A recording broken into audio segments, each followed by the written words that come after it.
Yes, people, welcome. Boy, I can't even talk, rude boy. Yes, welcome to another. Oh, my voice is gone. My voice is gone. I'm done. Let me just bring out the guests. It's mad. Big up, big up. Welcome to Rivals. Cressy, Chelsea boy. What you telling me, man? You good?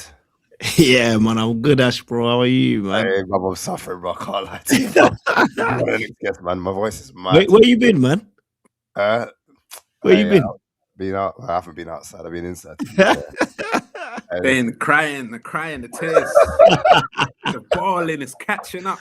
Oh, listen, it's terrible.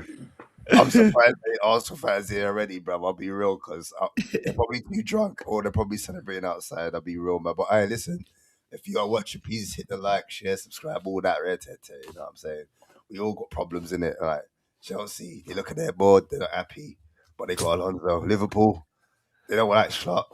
I'm not sure about their board, but again, Salah's just doing a mad thing, innit? I don't know. Everyone needs a therapist right now, innit? You know what I'm saying? But them man over there, they're popping up fireworks. It's crazy. It's crazy, bro. You know what I'm saying? Pep's leaving. Pep's gone. Chelsea's old manager's taken over. You know what I'm saying? It's crazy. It's like, could be a new era. I don't know. I think it's up for grabs, I'll be honest with you. People might disagree with me. Big up to the chat real quick as well. Mash and Joe from early, you know what I'm saying? He said, hello, boys. Today's discussion should be quite interesting indeed. Moyes out, by the way. Last day shenanigans are coming to the Premier League. I'll be very excited to watch. And then big up Mash and Joe again, man. He said they got that New York Mafia voice. I hear it still. Listen, big up to Villa.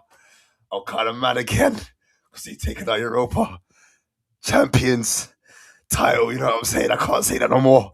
I'm pissed. I'll be real, I'm pissed. I can't celebrate nothing. We're 17th. We're on a string, bro. By the scruff of my neck, we're staying in the league. I don't know. Lads, over to you lot, man. Look, before we come in, I'm going to go straight to it, bro. We're going to talk about Chelsea and Spurs last night. We'll get to Liverpool in a second. But no rush. Yeah. I feel like I'm rushing right now. My heart's beating, you know. You're the heart hand with it. I hear it. Breathe. I think I might need to hyperventilate on this. Like, all right, cool. I'm back in the room, guys. I'm back. All right, cool. We're good. Yeah, man. Listen, what are you lot's thoughts on the game, man? Did you lot watch it or like? Yeah, talk to me, man. Talk to me. Yeah, obviously, I caught the game yesterday. I was watching at my boy's house. He's a Spurs fan. Mad. He must have been going through it, bro. Dark. If not for the fact that, to be fair, he was there, he was doing his hair, his girl was doing his hair while he was watching it, I don't think he would have stayed calm because he was ready to lash out. Do you get it? So he was actually locked in place, so he couldn't even cut like that. Do you get it? But yeah, no, obviously for the Chelsea, good game. Like, great goal from Enzo Fernandez, good run of play. Second half, we was poor. You lot was working into it. And to be honest, you probably should have gone up early doors from the Colin Wani header, I think. Tell header. And then Sanchez saved it onto the post. Then obviously, caught the second goal from Andre Santos, which I'm buzzing about. I like that guy. He's my guy proper. And then you guys grew back into the game, but it's almost like it was just too late. I was actually saying to my boy yesterday, like, De Zerbi, I think, came out and basically said that how much Maddison changed the game. And he was like, you know, that's why he's such an important player. And I said to my boy, I was like, that's such an indictment on Spurs, man, that Maddison can be out for this amount of time, come back and be one of the most influential players in the team. Have we not grown on from him? I don't understand that. You know what I mean? And me personally, as a Chelsea fan, as a shock to probably most people on the internet, right? I don't hate Spurs, to be honest with you. Like, they've had a lot of players that have been endearing to, you know what I mean? In my eyes, like Harry Kane, Heung-min Son. I loved that Champions League campaign where you had Lucas. Loved Lucas, Blood, Ericsson. That Poch team was serious. So I don't know for them. But it's a sad sight, Ash, man. It's I know. Sight, bro. It was such a far cry from that, bro, from that era, bro. We were at that point. I remember them days there. Yeah, I pick up Olu as well. Congratulations. I'm not a hater. I'd say it as it is. Not did your thing, whatever. But listen, them times that Cressy was talking about, Arsenal weren't in that Champions League, man. They weren't nowhere near us. They had Emery. You know what I'm saying? They had Unai Emery, and Emery had man like Cassoni. You know what I'm saying? I'm sorry. I need to jump in. Hey, listen, man. Listen. You. I know you lost your voice, but you sound so sad right now. There's no bass in your voice. It's hard, bro. I'm not gonna lie to you, bro. It's hard. But first, before we start, I want all of you to put your fingers in the air. Put your finger up in the air and acknowledge me. I said, acknowledge me. He's smoking crack. Hey, your tribal chief is here. Okay. Bro. Hey, we're head of the table. For real. We are head of the table. Yeah, I can't do it, man. I can't do I it. can't. Hey. Preach. You want to go for it, bro? Acknowledge me. Word. I'm cool, you know, like those students that pass their GCSEs on the second take. That's how I see it, man.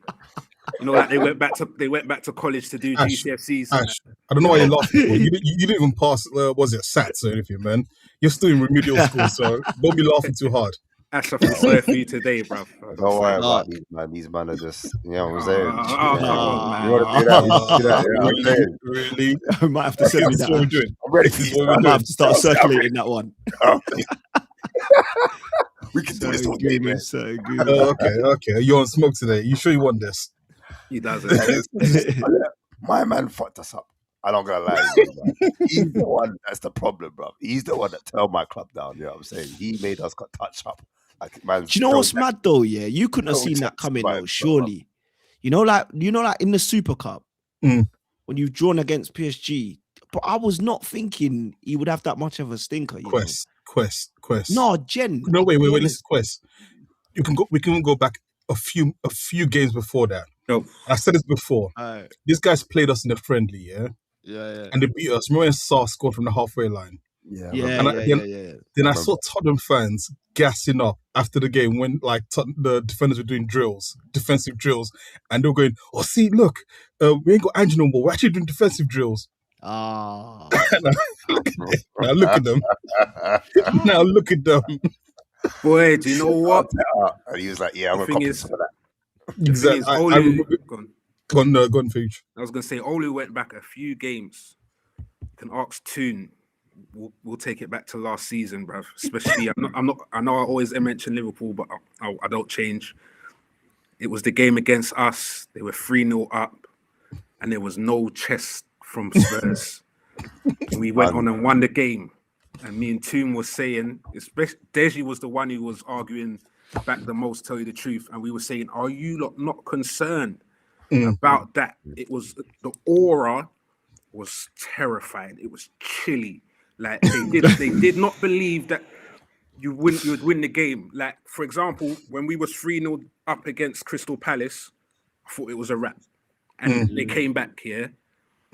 But Spurs did not think that they was going to win this game. They were still scared, like it was 1-0, you know, and the heat is on, and we're going to equalize. So I feel like they've just been blind to it. They've just been blind to it.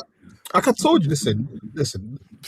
There's no one on earth that has resilience on earth like a Tottenham fan. None. Do you understand? Like this is biblical. This is biblical level. This is like you go into Acts chapter 3, and there'll be a Spurs fan right there written into it in terms of how to build resilience. Yeah, you know, there's walking. You say there's walking through the wilderness 40 days, 40 nights.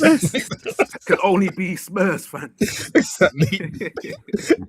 The part I was omitted from the story when Jesus did that was that yes, he had watched Spurs play football. That's he needed to cleanse himself. So you're saying we're gonna have to switch up the New Testament, okay? Might have to. They be like those Spurs fans that stay resilience to the end. I tell you what, man, we're loyal, innit? We're loyal. We're very patient. We're very patient. But yeah, man, I don't know, man. It's just... I don't know about the patience. But the thing was that yesterday, like you started off well. Yeah, I think that's what would have been annoying, like, as a Spurs fan. Like you look like you had a plan.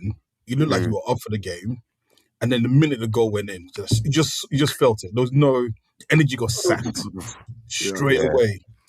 And we weren't even that good. I'll be real. We were not that good. That was a meaty performance from the boys. Like I just remember like sort of looking at your team and just thinking, you guys look mentally drained, you look knackered. That you got Gallagher running around, a guy who we said is surplus to requirements, and that's when we was coming sixth, and he's running around like a dog in midfield, having to try and grips up Cucurella, and he can't get nowhere near it. I'm like, bro, a guy like that shouldn't even be in that situation.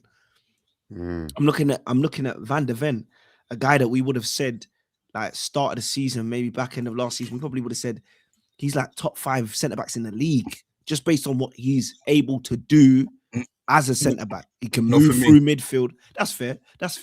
But man can move through midfield. Yeah, he can. He's got the pace to cover.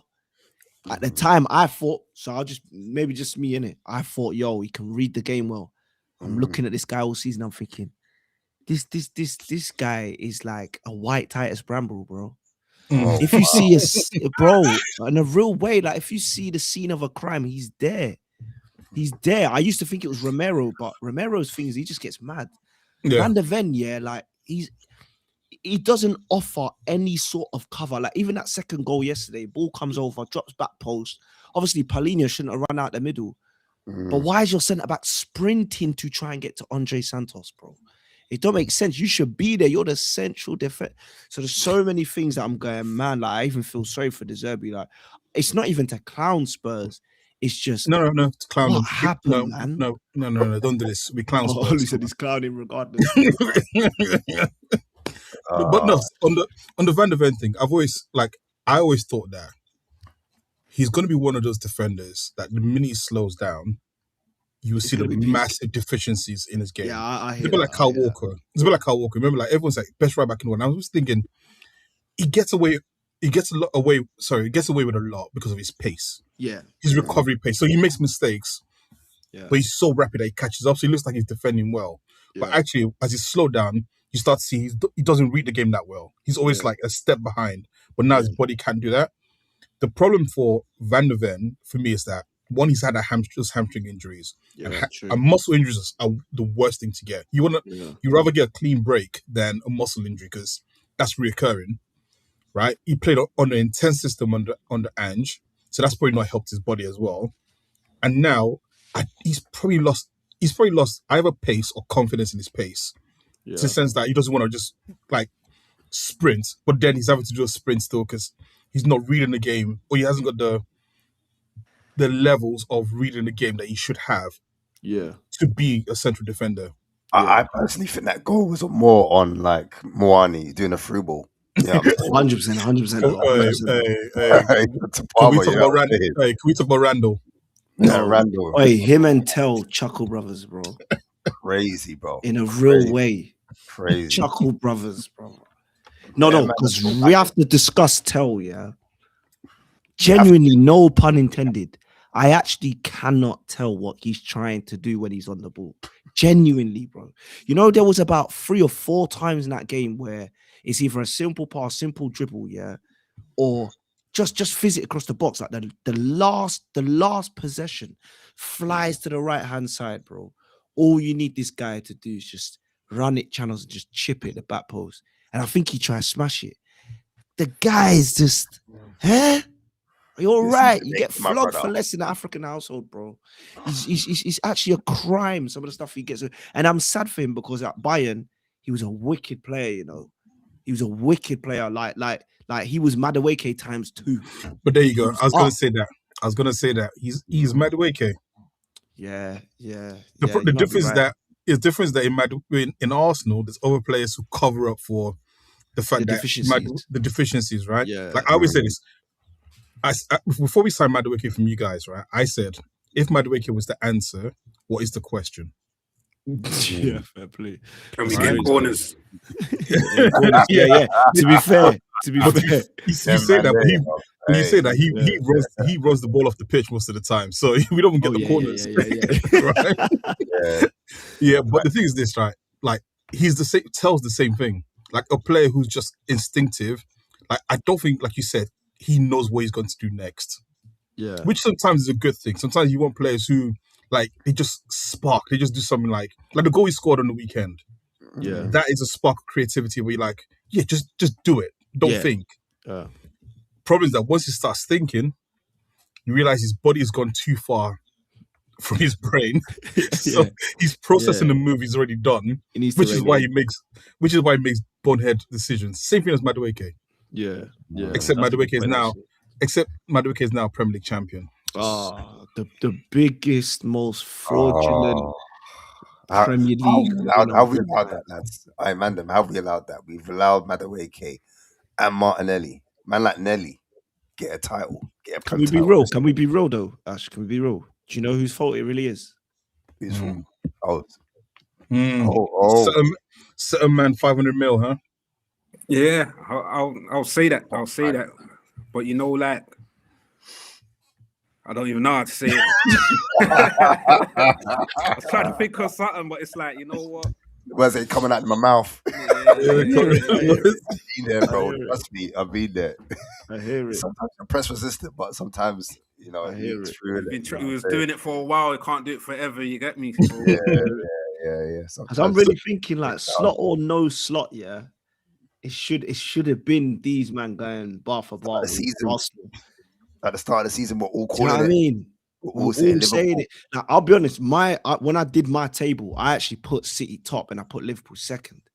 I thought Arsenal would fall away further, and that was just based on the fact that I was going mentally. Have they got it? Rare. It's on City to sort of blah blah blah. I'm thinking Liverpool might just slip off because it's Slot. And I'll be honest with you. I'll tell you the truth. I didn't like Slot from last season when they played in the Carabao Cup. Yeah, I think it was last season. They played Carabao Cup game against some lower league side. Maybe it was this season.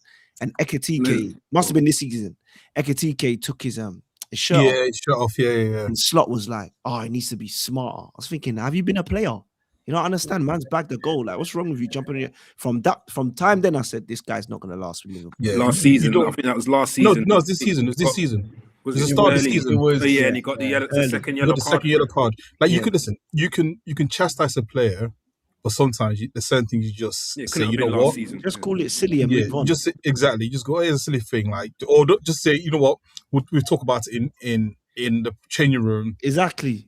We deal with that, etc. But once you do it in public, and now you've seen all the Liverpool players don't respect him in public now. Of course. They're losing respect for him in public. It's not even a private thing anymore. Of course. Because you know what it might be as well, yeah. This is left field, but it might be like, see if you walk in a change room and you're bald. Hey, like you no, but you got no. You know, hey, Quest. Hey, kick him off. No, just because you got a hairline, you can get a shape up. But you got hair, bro. You get a shape up. You got hair, bro. No, but you got more than Slot though. See if you come in there bald. You've got to have a certain kind of aura about you. Do you get it? You've got to come in there on like, yo, I'm cool with you, man. But if anybody tries it, you're gone. Stone Cold Steve Austin. No sign of exactly, bro. You have to hit the glass, smash. You can't show a sign of weakness, bro. I think he's coming. He showed too many signs of weakness. He's already lost the dressing room. Then you go up against Salah, and you're beefing the wrong guy. Because really and truthfully, Salah's not really the guy to beef. He don't beef people. Everybody knows Salah's arrogant. Everybody knows Salah is selfish. Cool. But at the end of the day, he cares about winning for the team. He just does it in his way. No, he doesn't. He does, bro. He cares about himself. Nah. He cares. He's always cared about himself. No, he hasn't. He's always been this. See, people forget. Welcome, by the way. Welcome. Hello, guys. Welcome. Hello, everybody. People. The thing that I get really annoyed at when I listen to people saying that, oh, Salah is doing it because of his love for Liverpool. No, he's not. Salah is doing it because he knows. By the way, he knows that it's going to be the last home game. He's daring him. He's saying, "Come on, I know that this Instagram post that I did should drop me from the squad, but do you have the balls to do it?" He's literally openly challenging him in the last Anfield home game on purpose because he knows the pressure is completely on Salah. He knows the majority, I would say, of the Anfield crowd are against him, and people forget he held a press conference. By the way. He held a press conference. I will never forget it. Not his first one. When not only this season, when he couldn't stand the fact that he was benched, even though he's been shit the whole year, he talks about standards, and he has a right to say that because of he's a legend of the club. He's one of the greatest wingers ever to grace the Premier League. But this season, you can't talk about standards because you haven't been nowhere near the actual standards. So you can tell the coach that these aren't standards. What about your standards? Have you seen Wait, the second thing is is people forget that he held the same mini press conference, but then he didn't have the balls to do anything, which was after the West Ham game where Klopp took him off and he had a strop with Klopp on the sidelines. And then he said, if I talk, there will be fire or something along the lines that he didn't have the balls. So this is but he knew that he would lose, that Klopp was more, he knew that he would lose, and Klopp was far more beloved than Slot, so he didn't have the balls. That's and him saying that he's always loved the club, that I mean, some of the ridiculous things that he said in the press conference towards Slot that he held, where he was like, I don't understand, I've never been benched. Yes, you have, Salah. You were at Chelsea where you were benched for a year and a half, where you didn't hold any press conferences. You didn't call out Jose. He was 28. He was young. Didn't call out Jose Mourinho. And you saw third choice. You didn't say anything. But that's different. Can I say? Because you say he doesn't have the balls. Did you not watch him argue with Klopp on TV? Yeah, West Ham game. He can argue. Yeah. Wait. No, that's the question. Did you? So when you say he doesn't have the balls, he actually in front of everyone, face to face, argued with Klopp. So what? But when you say no, so when I'm just debunking what you just said, to say that he hasn't got the balls when he's already done something that's a lot more braver than what you're just complaining or because talking he about. Had it. Wait. He had the same opportunity. You're saying because he might have. Wait. Strops on the sidelines, that can happen between players and coaches. No. But he had the opportunity. You just said he hasn't got the balls to do it to Klopp, but he's done something braver. Like did he challenge Klopp? Like, for example, no. Wait. Did he? No, come on, fam. You was okay. See, like, for you having wait. Cool, bruv. Cool. In the WhatsApp group, we all, you know, when you get into your instead of being defensive. Hold on, fam. I'm not being defensive. Okay. Let me finish. You'll understand it's not. Sorry. Go on. In the WhatsApp group, a lot of things get said because we're behind the screen. It's very easy to say what you want to say behind keyboards. Most men, we're all men here, will go say it to my face because it's braver to do things face to face. Yeah, it's true. And that's what I'm trying to say. So I hear what you're saying. How do you know he's confronted him face to face? How do we know this? Because we watched it. He done it in front of the West Ham game. He done it to the most loved person in Liverpool, bruv.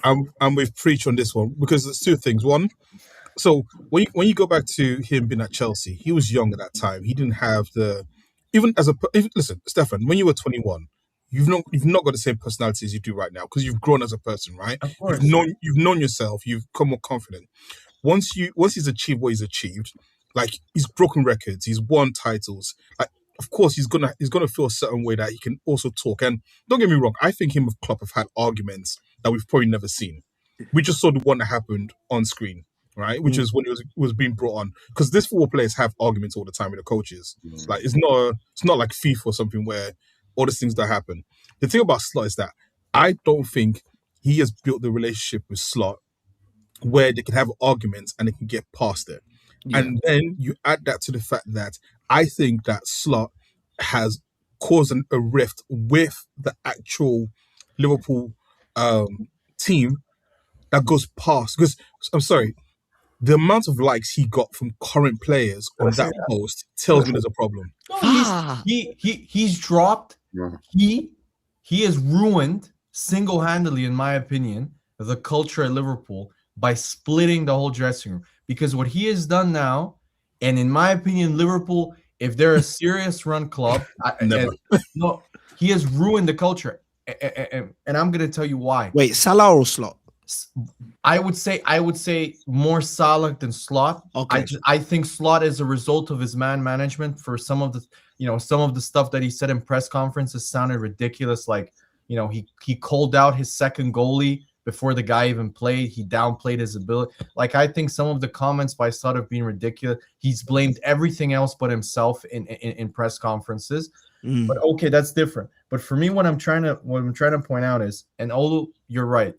Everybody's different when they get older. He's got a little bit more experience, more confidence about him. Okay, but that's not what he said last season, Olu. He gloated. about Slot last year. He said that Slot's tactical philosophy took him to another level. Yeah, until he shows you the person he really is. Okay. Yeah, wait. So that tells me that whoever is managed, this for me was inevitable because he's always been a diva, and for me it's always productivity, results to tolerance. Nobody gives a shit if you're a diva if you have amazing results. You know, if you're, for example, Cristiano Ronaldo, everybody knows he's a diva. When he scored so many goals, you have to play him, so it's normal. But Salah, I think, he's, you know, these great players, they have amazing mentalities. They can't picture themselves father time hitting them.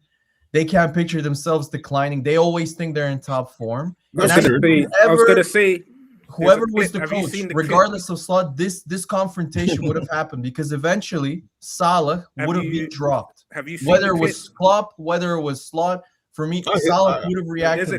There's a clip going around. There's a clip going around of Salah's created chances. There's about between 15 and 20 of them where Ekitike could have put them away. Gakpo could have put like one touch away from scoring. Like, so if those chances went in, he would have had more assists than Bruno. So what I'm saying, there's a clip that's going around. There's a clip. Listen to what I'm saying. Listen to what I'm saying. Listen to what I'm saying, because he's the guy right now, isn't it, Bruno? With assists, isn't it? That's why I'm saying it. Why I'm saying that is that he's delivered. Okay, he might have not delivered this like season. Preach, really? Yeah, he's got like. So you're remember he is getting old, you know.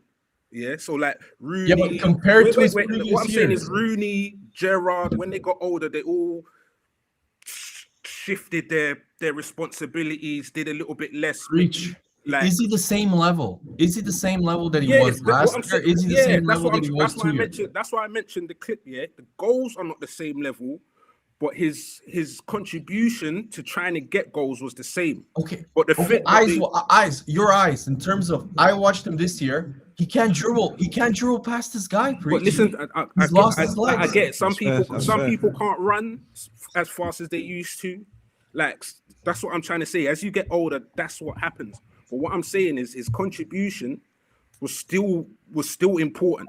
Like I said, if you see the clip, he's got over 15, like just literally a header away from scoring. He's still He's still even. So he was still. So what I'm saying is, like, we bought new players to take away all that, like the weight that he was carrying last season. We needed new players. We couldn't. No one was thinking, Salah, you've got to do that all over again. It was like, no, we need more. Like, you can't do that every season. Like, we know that. Like, that's what we were saying. So we need new players. We need to get rid of these fringe players. Yeah, Nunes, we love you. Like, total chaos, but you're not putting away these chances. Yeah, we need someone else, and that's what we done. Yeah. So he brought his element, and the people up front, Gakpo, Ekitike, you're not putting away these chances. Do you know what? But I think both of you have a point in that. What has probably cost Liverpool this season is, yes, Salah's fallen off from that amazing goal, like, contribution last season. What was it? 22? He scored 22. Was 40, it 44 in all comps? 44, like 45. Yeah. Or something And then in the league he done a madness, isn't it?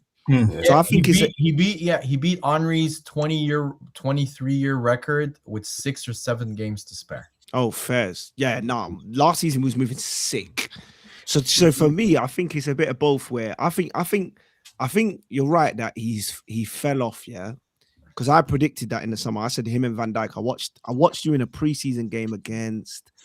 I can't remember who it was. I'll have to go back and maybe something like that. And I said genuinely, like, I was going back and forth with Tom Little all summer, and I was telling him Salah's not getting more than 15, bro. He's finished. He's cooked. And Tom was saying, nah, he's not. He's fallen off. But you're right. Naturally, with age, some players fall off. I think that, coupled with Slot's poor man management, has exasperated the situation further. In that, Klopp was such a good man manager that even when Salah threw strops, which I actually agree with Stephen, that him doing it on the touchline was not a mature thing to do. And I get that we're at that age, it happens to all of us, but it wasn't him being brave. It's not brave to call out, man, when you're in the height of emotion and throw your arms around and then say, "Oh, if I talk, everyone's gonna be mash." That's waste, man. That's just waste man energy. Yeah. But talk. No. Yeah. If you have balls, say what's on your mind. 100%. That's my opinion. If you want to go all out and say you're the big man here and shit, say what's on your mind. 100%. Yeah. I agree with you, but the thing is also that Klopp was such a good manager that he's able to deal with mavericks like Salah. Because Salah's like a Ronaldo. He's a maverick. This is the thing with Slot, though. Slot's too insecure for me. So he's not able to. He really, do you know what he should have done with Salah this season? He should have gone, bro. I can see you're not your normal self. We might have to manage you this season, but just so you know, I'm relying on you still. Yeah, and then Salah would have gone in his head, guys. Maybe I'm not at the best. But I think that's. But let me. Do you know what I mean? I think that's because the limelight was on him because of last season. No one's paying justified because no one's paying attention to the other players on the pitch that also, were pulling that were soaking Chiesa, Jones. Really, Chiesa, Yeah, bro, he was like, we're supposed to be pressing.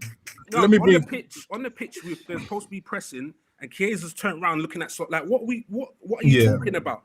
Jones has done the same, like in the middle of a game. Wait, 1 second.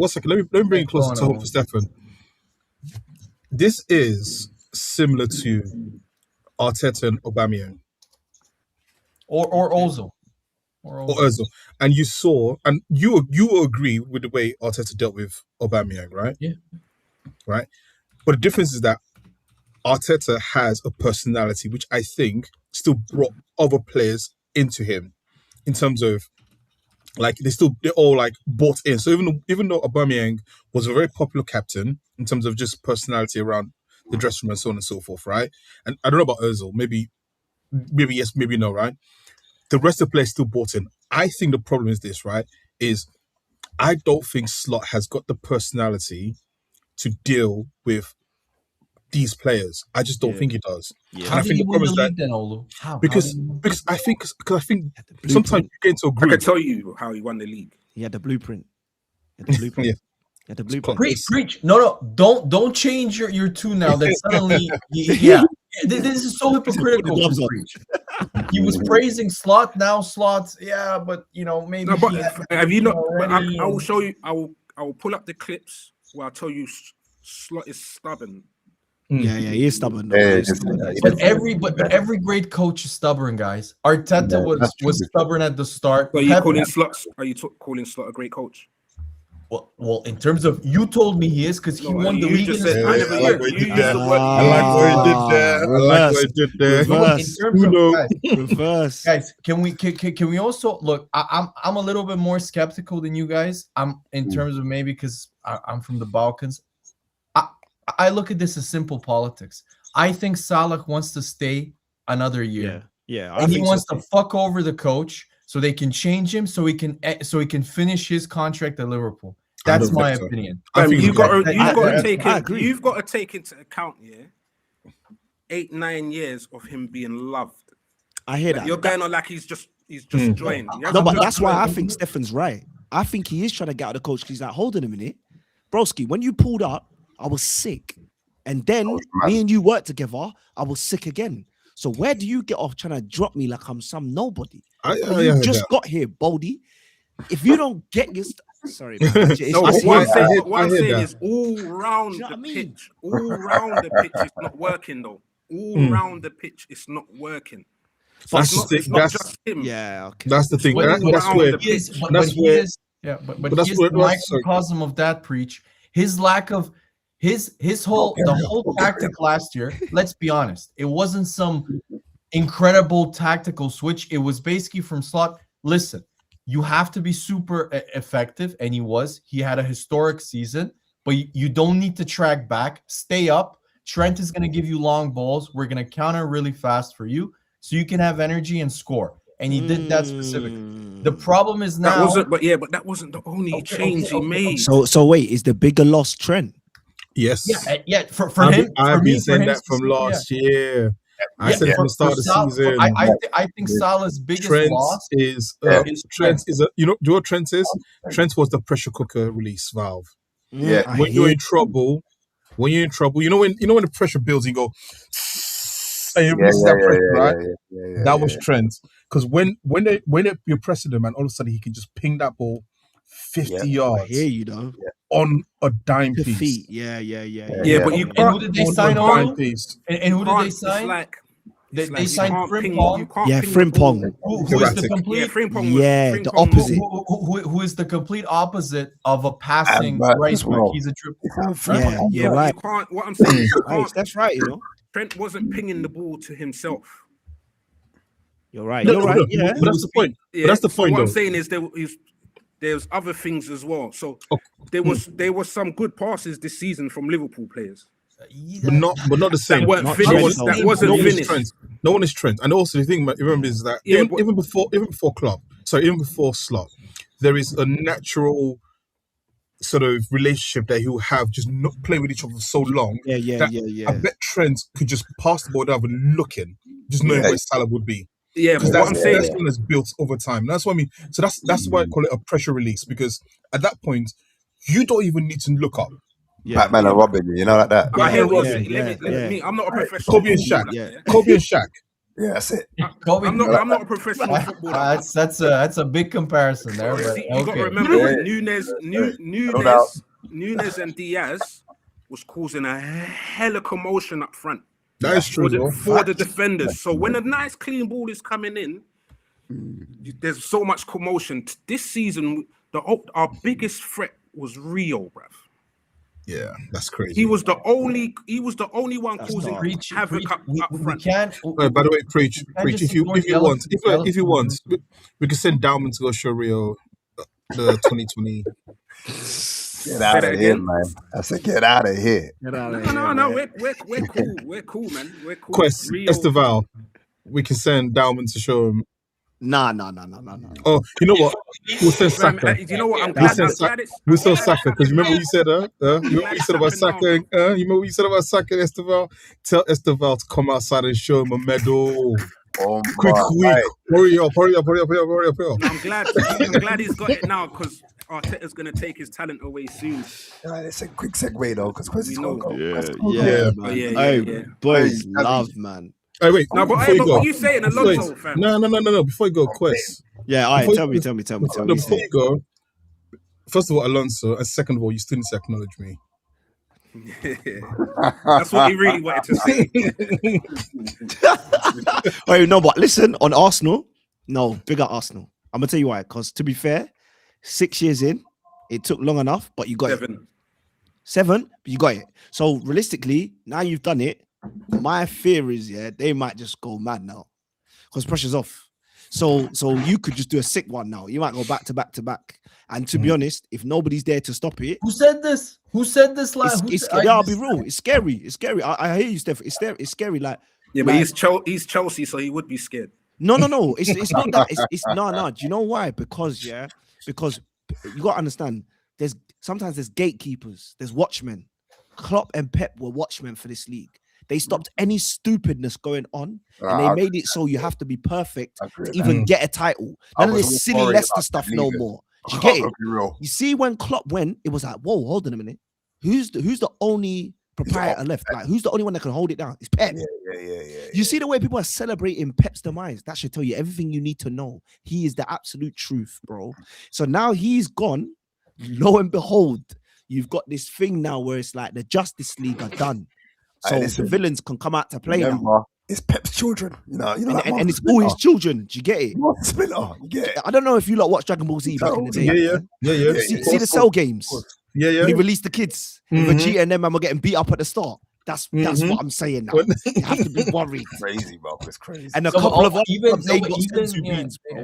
not only that, even if you look at the squad, so Man City, for example, although they have a really good squad, they're losing key players. They're losing Bernardo Silva, who's kind of the one of the main, I would say, one of the most underrated players in the Premier League in terms of for Man City. Everybody talks about De Bruyne, Haaland, Rodri and stuff, but Bernardo Silva for me is a culture setter. He never misses games. He's a leader. He's gone. Rodri, I'm reading also potentially now with Pep leaving, might also go to Real Madrid because Real Madrid are desperate for some sort of leadership. Mourinho is going there.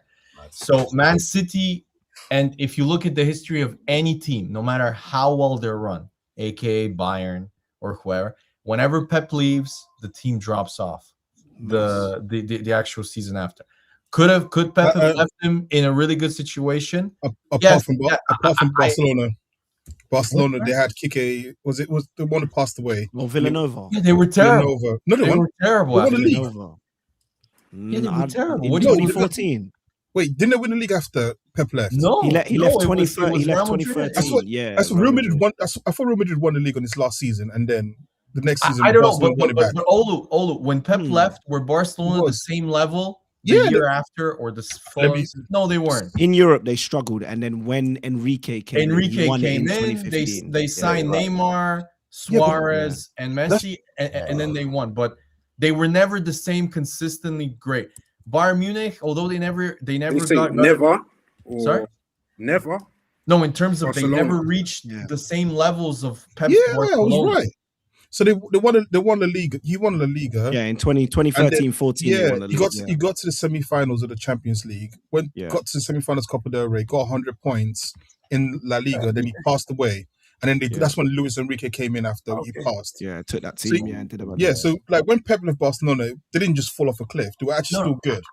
I didn't say they fall off a cliff. I just said they're not the same level that they were under him, because Pep's Barcelona is arguably the greatest ever team in history.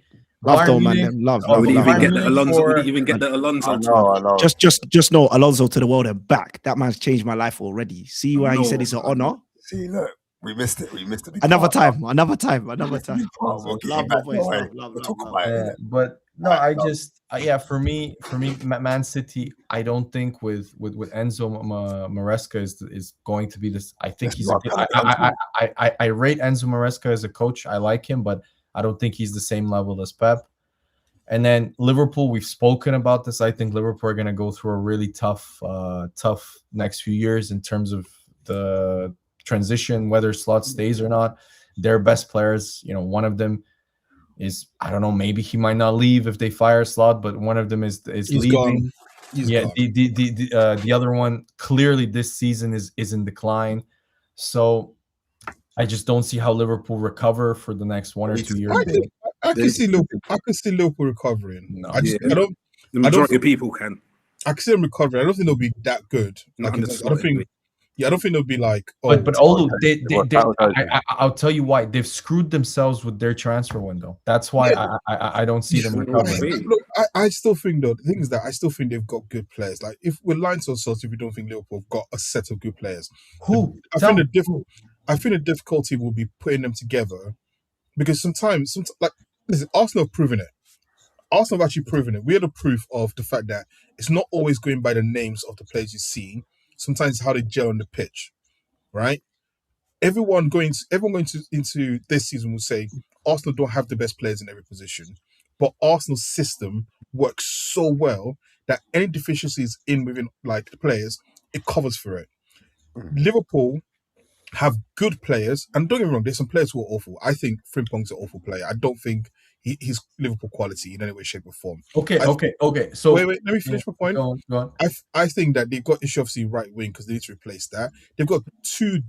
I think Isak was slightly overrated, but that's just me. But they've got players like Kike and Isak who are good enough to play in the Premier League, and they've got decent midfield. Maybe when Callister's dropped off. Decent midfield? Have you watched their midfield this year? But again, this is where I come to the point of a system can hide deficiencies of a player. Yeah, I think right now the problem is that Slot's system is so bad right now that it's not hiding deficiencies; it's exposing them. And that's why you got. I don't even know if it's exposing. I think it's creating them. Yeah, and also, I disagree with this. Last point before you go. That's why I think Szoboszlai, and at the start of the season, I remember Liverpool fans, it was actually months, I think, they were having a conversation about who the best midfielder is at Liverpool. And they were saying, Szoboszlai is a right back. Go put him a right back. He's not the best midfielder. And I thought I was crazy because I thought what this Liverpool team needs, when I just looked at it, was you need runners.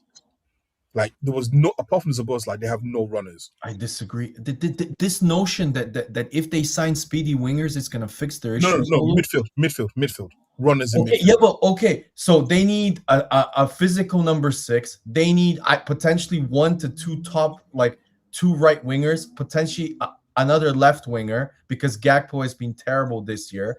I'm not even going to mention the fullbacks, who for me are nowhere near the levels of Andy Robertson or even Trent. They somehow managed to find a right back that is worse or even just as bad at defending as Trent was, but nothing in terms of compared to his his skills going forward. Their center backs, Van Dijk. The more Van Dijk declines, the worse his center back partner And gets. you know his stats isn't that bad. Like visually, I get what you're saying, but in terms in terms of Konate this year, if he gets a 250 to 300K contract, it's daylight robbery. Preach. He has been horrendous this year, and the only reason why he hasn't been horrendous. Come on, he's been below his part. He's been below average this season. He's been below his How is he being average, guys? They have conceded the most amount of goals in their Premier League since the Premier League started. How is he being average, guys? You've just mentioned Frimpong has been poor, innit? You can't just blame the whole defense on one player. Okay. Especially and then finally, just to add, their goalie, who now has become supremely injury prone, and is, from what I'm reading, is potentially leaving this year. That's weird. I'm sorry, Preach. He might be good at shot stopping, Mamardashvili, but he's nowhere near the level of Alisson, especially with the ball at his feet. He's right. So that's another massive downgrade. I would even go as far as to say Kelleher might have been actually a better fit than Mamardashvili for his current team. Yeah, I agree. Alisson wasn't the best player in the world at that age either, you know. Okay. But it's the fundamentals. If like he looks like there was a game you guys played where Mamardashvili, like it's in the past the Brighton. He was so scared. He was horrendous. Yeah, because do you know what? Like he's not the best kicker. Yeah, he's terrible. He's left-footed, and they kept on passing it to his right foot. Yeah, I heard that. But you can't. Look, there are certain things, in my opinion, that you either have it or you don't. If you don't have it at 20, if you don't as a goalie, that you can't train that. Vicario, you can. Vicario, Ash can tell you, Vicario is still terrible with his feet. It depends who you're learning from, innit? Pope has been a Newcastle for years, still horrendous with his feet. Of getting better. No, yeah, but I think Kelleher was always. I'll put it this way. Nope, he wasn't. I bet you that you will never be able to kick a ball better than you do right now. You'll never be able to, because they always said like your technical level stops at a certain age. And so as much as you try, as much as you practice, not at 22, 23. 22, 23, trust me, his kicking is probably where it's at right now. And the problem is that the older he gets, the more, because he panics on the ball. You can't teach someone to not panic on the ball. He's just joined the Premier. He's just joined the Premier League. Guys, can we not limit it to just kicking? That's mentality. That's but wait, can we not just limit it to just sorry, kicking? before that, that's also mechanics as well. That's remember he's playing in front. If you're not comfortable with mechanics, you're gonna panic. You cannot coach. Donnarumma this year has gotten better with the ball at his feet, but he's still not an elite ball-playing keeper. Like Donnarumma will get better, of course, but he's still not. That will not be elite. If you're getting better, you can't dictate how better he gets. If you can see he's going to get better, then he can get better. But better to an elite level, you cannot. You cannot. It'll be marginal. It'll be marginal. It'll be more exactly. It'll be. It won't be. What I'm saying is, you think. But you can't say. No, what do you mean? I think. Tell me one example. Tell me one example of a keeper that started out being terrible with his feet. I'm telling you, he was that for us. Ask us when he first was with us. We weren't. But how old is Kelleher? He's grown now, isn't it? Yeah, but how old is he now? I think 27. Find out. And the question would be also, when did he start at? So what? He's Kelleher 27. is 27. And what? He was at Bradford, and he joined in 2018. So what? That's almost 10 years. That's almost 10. That's almost. Yeah, that's almost 10 years ago. So he was probably trading during his formative years when he can get better at it. I'm saying at 22, 23, those sort of mechanics don't get that much better anymore. Listen, 5 years ago, we didn't trust Gallagher. Yeah, but I don't think it's because of his kicking. Wait, how old is Because that? of, no, but it was because of something, and he got better. Ash can't talk his voice. You're preach. You're preach. How old is Okay, no, but wait, Ash. Let Ash talk. Let Ash talk. Yeah, you can't shout. How old is your current keeper right now? Your current keeper, how old is he? Mamardashvili, I think he was like 28. What? What? I thought he was 22. Mamardashvili is 25. So 25. he's young. Yeah, he's preach. He's done. His kicking is done. This is the best you're gonna see of him. I've already seen it. Okay. We just listed their defenders without even looking at the backups. Joe Gomez is nowhere near. First, forget the fact that I think he's nowhere near good enough to be a backup. Second is he's super injury prone. So that's another player that supposedly potentially wants to leave and that you need to replace. Then we go to left back. Oh my God, Kirk is this year. Jesus Christ, he's been fucking horrendous. He just runs around like a headless chicken. No, he has. Yeah, that's your He's not been what we saw last season at Bournemouth. But even throughout this season, he's gotten better. What does got him better mean? He couldn't. At one point he was dropped. What has gotten better mean after we just been talking about goalkeepers? Okay, but wait. If you're because his first 3-4 months he was terrible. He got dropped for Andy Robertson. And then he got. So getting better from the lowest and standard possible is a cause for celebration. Who's celebrating? He was horrendous. He's getting better. What do you mean celebration? So you're kind of over. What you're doing, you're over exaggerating. Okay, preach. Is he? Could he become the same level as Andy Robertson was? Do you believe that? Yes, he can.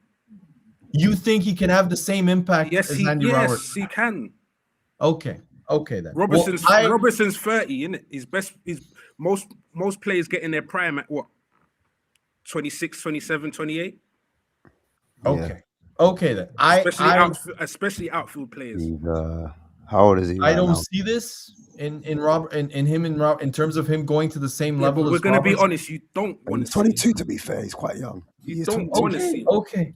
Well, okay. So he is your only left back. So you need to sign now another left back because Robertson is leaving. Bringing back the Greek Scouse, bruv. Premier League champion. Okay, but you're gonna need to sign a new left back. So that's another squad hole that you have. So apart from center back, I don't think we're gonna go for like a specialized left back. I think. Wait, Preach, are you happy with Slot, bro? Are you happy with him, Slot? No, I don't like his football. I mean, conversation is so irrelevant. I don't like his football. He had the formula last season. And he's abandoned it. I get it. Yeah, I'm trying Are you pissed about it? Would you sack him at the end of the season or keep him? So it kind of depends on what comes with him staying. So if he stays, there has to be no loopholes. There's got to be no voids in the squad. Literally, like we can't be saying, "Oh, wait till January to get this player or one more season." Like if they keep him, he has to just get everything. But preach, you have so many holes in the squad. You cannot. Yeah, I know. In one window, you cannot fix everything. No, I think we've number one, we've got the money to fix everything. We've already got our defenders coming out. Leone's we had to write off his season, so he'll be there. How many signings are you gonna make realistically? Well, this is what I'm saying. I don't like this because Slot came in as a coach. He said 9, but I think 6 tops. You're gonna sign 6 players, but like for big money. So how much? It doesn't have to all be big money. No, because I'm reading some of the links you guys have. So the main player that I've been reading, and it doesn't make sense to me because you need a right winger far more than a left one, is the guy from Leipzig, Diomande, where I'm reading numbers of 90 to 100 million euros, which for me is nuts for a guy that's had one good season. Yeah, it's insane. Still can't lie. It's insane. But yeah, I'm not reading apart from Guehi. I haven't read one link to a defender. I don't believe you because I've seen loads of links and you're okay. Tell me which there was we're looking one at link. Barcola. No. To a defender, I said. To a defender. Oh no, but defenders, we've got Leone, who was injured. Like his season got wrapped up this season. We've bought what's his name? The Jacket. Yeah. Okay. Yeah, that's true. So yeah, Jackie. So if we get Jacquet. Jackie, you can't pronounce those names in English, innit? Like that. It's got to be done properly. So we only need an extra centre back if Ibu doesn't sign. So we're okay. like, Left back, Preach. Are you not going to sign a left back or a full back? I don't think so. I don't think we'll fall left back. Right back maybe. Okay.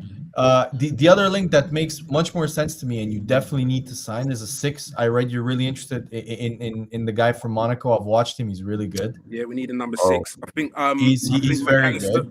I feel McAllister is definitely one that has dropped off, and I feel he's like finished. I think Gravenberch should have his responsibilities, and we get a new number 6. Who's that? What Monaco player? Which one is it? Lamine Camara, I think his name was. Yeah. He's he's the next big thing supposedly. Him and the guy, the attacking mid from Monaco also is good. What was his name? Akalouche. Yeah. So they're the two kind of they're the two big stars now for Monaco. But okay, that's a normal link. But I left right wing wise, Salah has left, so we now just have but he's gonna leave. So you now have Chiesa on the right wing. Ekitike is gonna be out for until 2027. Yeah, like November or something like that. It's gonna so that means that you're gonna play potentially Champions League football with an even. I thought your squad was threadbare this season. Now your squad is even more threadbare. No, as it stands. Yeah. But do you really think we're not gonna get anyone in? No, but I'm also reading some of your, for example, Curtis Jones. I just wanted to put it as a side note. This guy talking, you haven't fucking won a place at Liverpool your whole career, and you're talking all Mr. Big Shot about standards and shit. You've been terrible this year. Shut the fuck up. But he was the standards, but you can only talk about standards if you've reached it, innit? Yes, but he can't talk. Last season, he's shit this year. Okay. But this is what I'm trying to say. A lot of the players are not happy with the tactics. But he also potentially, I've read, wants to leave. Because of Slot. Yeah, Slot stays he'll go. Yeah, 100%. I don't think it's Slot. Supposedly, I read it's because of it's because of the contract. He wants big money, and Liverpool. That too. Liverpool. That's the reason. I think that's a cop out. I think that's a cop out. Just a cop out agenda. Like everyone wants more money. Literally, that everyone we say it about every single player. Everyone wants more money. But preach. The reason why they want to leave. That's not. How much is he on right now? But preach. Supposedly, Liverpool's board are lowballing him. Basically, they're not giving him similar. Because if I'm him, and I see that Gravenberch for one good season is on 300K a week, I'm gonna be like, well, I want something close to that. So, like, but are you not saying? Don't you think that Gravenberch was key to us winning? One of the key components to us winning. But he said, but if you look at it from a broader perspective, his first season at Liverpool was very mixed. To kind of he was injured a lot of the time. He wasn't very good. Okay, and because Klopp came out and said him and Gakpo he used wrong. Okay. Second season with Slot, he was great. That season, I'll give you that. Yeah. This year, preach. He hasn't gotten enough heat, and he deserves it. Everybody else has gotten heat around him. McAllister has gotten a ton of heat. Salah has gotten heat. Everybody apart from him, he's been terrible this year. Because we can. If you watch, he's been having to do more because McAllister's not doing his job. I disagree with the tactics as well. Slot has asked him to attack more as well. I agree. Yeah, I've noticed that, but I also think that because of his biggest weakness, and if you listen to like German experts in Bayern, was his off the ball work. Defensively, his positioning is not good. And if you look at the way he leaves Whether it's the tactics, whether it's him, I think it's a bit of both. The way he leaves McAllister exposed as a 6, for me, is a little bit on him, because the way your midfield is so open. I'm sorry, no matter what tactic or what system there is, you cannot just blame that on the actual system. Like, the players, I'm blaming. you'll have to defend like basic if you space. at Ajax, because that's what Slot done. Slot said, I'm going to use him the same way he was at Ajax, not at Bayern Munich. Bayern Munich used him wrong as well. And that's why, and then when we used him that way, and then he's now changed it this season again. I'm not gonna lie to you. We spent too much time talking about teams with no importance right now. First of all, I need you guys just to acknowledge your Premier League champions. Well done, man. Well done. Put your ones in the sky. Well done, man. Listen, are you going to win the Champions League? That's what I want to know. I want to hear that. I'm gonna go for it because I'm going to Budapest, so I don't want to be disappointed. I'm gonna go for a 2-1 win to Arsenal. We're gonna win because the pressure is completely off us now. We're the world. Yeah, we're pressure's the off. underdogs. We've won the Prem. Yeah, no, we've won the Prem, so the players have finally got it over the line. So I think the players in the final will play with much more freedom, with much more belief and confidence. Handbrake off. Handbrake off, exactly. No handbrake. No handbrake. Keep the handbrake on. Grind them down. I agree. I agree with that also. Physical. Be physical. You guys, exactly. You guys think I care about us? Oh, let's put a handbrake off. No, pull it all the way up. I want to hear the gears screaming. Set pieces, exactly. corners, all day. I was on another channel, and I remember that someone saying, "Oh, aren't you worried about performances?" This was like 2 weeks ago. And I was like, wait, Arsenal are a point ahead of Man City. I don't give a fuck about the performances anymore. Win 3 more 1-0s. At the time, I think it was like we had 3 games left, including the underage drinking. Exactly. Yeah, we had 3 more games, including the Champions League final. I was like, if we get, actually, I was doing last week. I said, if we get 3 more 1-0s, who gives a shit? Like, I don't care what the performance is. Yeah, of course. No, because Olu, we had this 2 years from 2023 until 2024. We played the best football in the league. We played the most attractive. We scored. We broke the Invincibles' record for most goals scored in a season. We did all of that, but we won nothing. So people were like, "Oh, you play great football, but you win nothing." Now we've actually won, and people were like, "Oh, but the football is not very good." And which is true, though. Shut the fuck up. Yeah, I don't care. We won. I know you don't care. We know you don't care. We won the Prem. I think that's false. I said it at the start of the season. People confuse a lack of jeopardy with not playing good football. The reality is this: Arsenal don't play ping pong games. That's the problem. No, you're not good at playing ping pong. No. We don't allow teams to play ping pong games with us. The problem is you don't allow teams. Okay. Yeah, exactly. So we squeeze them around all around the pitch. We take away space. We make it difficult to get out. So the problem is that people then take that as, oh, Arsenal are not playing good football. Yes, we score a lot of corner kicks. Yes, we get physical in the box and everything. But when you look at Arsenal, most of the time we have the ball.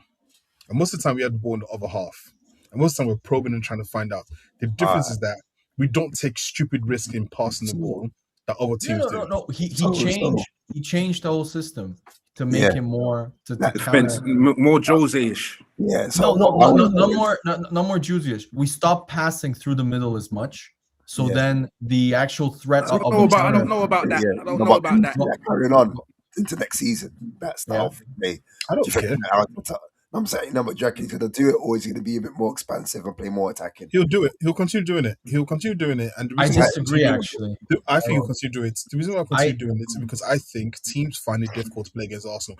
Go and listen to any like Premier League player who talks about playing Arsenal. They always say Arsenal are one of the hardest teams to play against because Arsenal constantly move. The players are always on the move. They're always switching positions. They're always trying to find space. He's not going to deviate from that. The only time he'll deviate from that is if he stops working. I don't think you see Arsenal go gung-ho because I think if he I, goes gung-ho, Ash, I actually differ from all. I think we're gonna sign a big time. I was going to say that. I was going to ask Yeah, that. I think if you look at Arteta's history, Yeah. he always evolves. He will find a way to evolve next year and to be even in his eyes be even more efficient, be even more chameleon-like, because that's Arteta's whole thing. He wants to be the most all-around type. He wants to have like a team that can play 1,000 formations. there you go, Maguire as well. But Maguire said. I mean, I watched it. He said that. Yeah, something that me and Jay had a fight about. Where I remember where he was like, Man United outplayed. No, they scored 2 amazing goals, worldies as Maguire defined them, and we gave them absolutely nothing pretty much in that game, which he said. So Maguire confirmed exactly what I said then. But I just, for me, I think we're going to sign a top attacking player.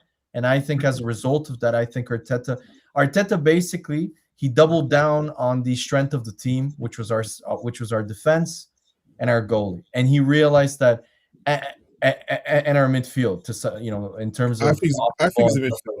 I think it's the midfield. Yeah, and then he basically said, "That's my strength. I'm gonna play to the strengths of the team. I'm gonna be more physical, and give much less counterattacks and transitions, and that's how we're gonna win the league. We're gonna win it incrementally, in a way, slowly. And so for me, next year, I think he'll adapt because he knows the Premier League is kind of like every single great league, like in the States, the NFL. Every single team, when you win the Super Bowl, especially in the NFL, every team copies you. Every team starts studying you far more, and every team tries to find a chink. No, it's exactly the same, Preach. It's exactly the same. Would you say It's extremely difficult. or not? Would you say he's risk averse? Also, I think you haven't been doing it. I don't think you've been doing it long enough for it to be copied. Also, but also as well, the reason why I disagree with Stefan is because if you look at it, no one ever played rock and roll football like Liverpool because they couldn't physically could not do it. Did not have the tactical. People try to do the Pep thing, but let's be real, no one really does the Pep thing as good as Pep, right? And you remember Because no one has the money, Olu. No one has the money. The playing from the back thing is a Pep thing, you know. Yeah, well, it's a in terms of using the goalkeeper. It's a Cruyff thing, but we'll give it to Pep. But, in the league, in the Premier League. Yeah, in the Premier League. But then even Wenger was playing from the back. The problem is that we had bomb-ass goalkeepers who couldn't do it. With the ball on the feet. But not with the keeper though. Like not with the keeper. People deemed as like an outfield player. Again, playing with a right back or playing with a midfielder at right back that inverts. That's Wenger. That's not Pep. Wenger was the one that took Lauren from defensive midfield and put him at right back. I think he might have. I'm not saying overlapped. His tactics weren't used, but it wasn't really working. It's not the same. It wasn't established. Exactly there was like a good decade before it came back. Stefan, I'm sorry. Lauren, I agree with him. There was that. You're reaching. Lauren was signed as a DM. Yes, I would say that he did it today because of Wenger. But inverting is to create an extra midfielder. Yes, which back. Lauren would do. Lauren would drop into the midfield from time to time. Not the same way that Cancelo. Cancelo was the first sort of left. He was playing left back. He was the first left back to fully invert. That way you were like, wait a minute, why the hell is he playing midfield? He became a different midfielder. I agree. I agree with you in terms of Lauren didn't invert like Zinchenko or like his typical fullbacks back Cancelo. But Lauren, if you watch him, Lauren would drop into the midfield at times to join in with the passing, and Lauren would also overlap more. But Wenger came up with the idea of playing a midfielder at right back because of ball retention and because of his technical ability, which is the major reason as to why Pep Guardiola moves Zinchenko from attacking midfield to left back, and he also moved Nunes from center mid right back, which was his physicality. He has the physicality of a midfielder, but also has much better technical ability than a typical fullback. That was the whole point of him playing that. So for me, forget that for a second.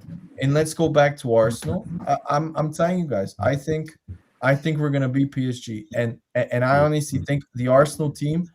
Saka, I remember in the semi-final when they asked him, "Who do you want to play in the final?" Yeah, he was Saka smiled. Yeah, it's all about PSG. Yeah, he smiled.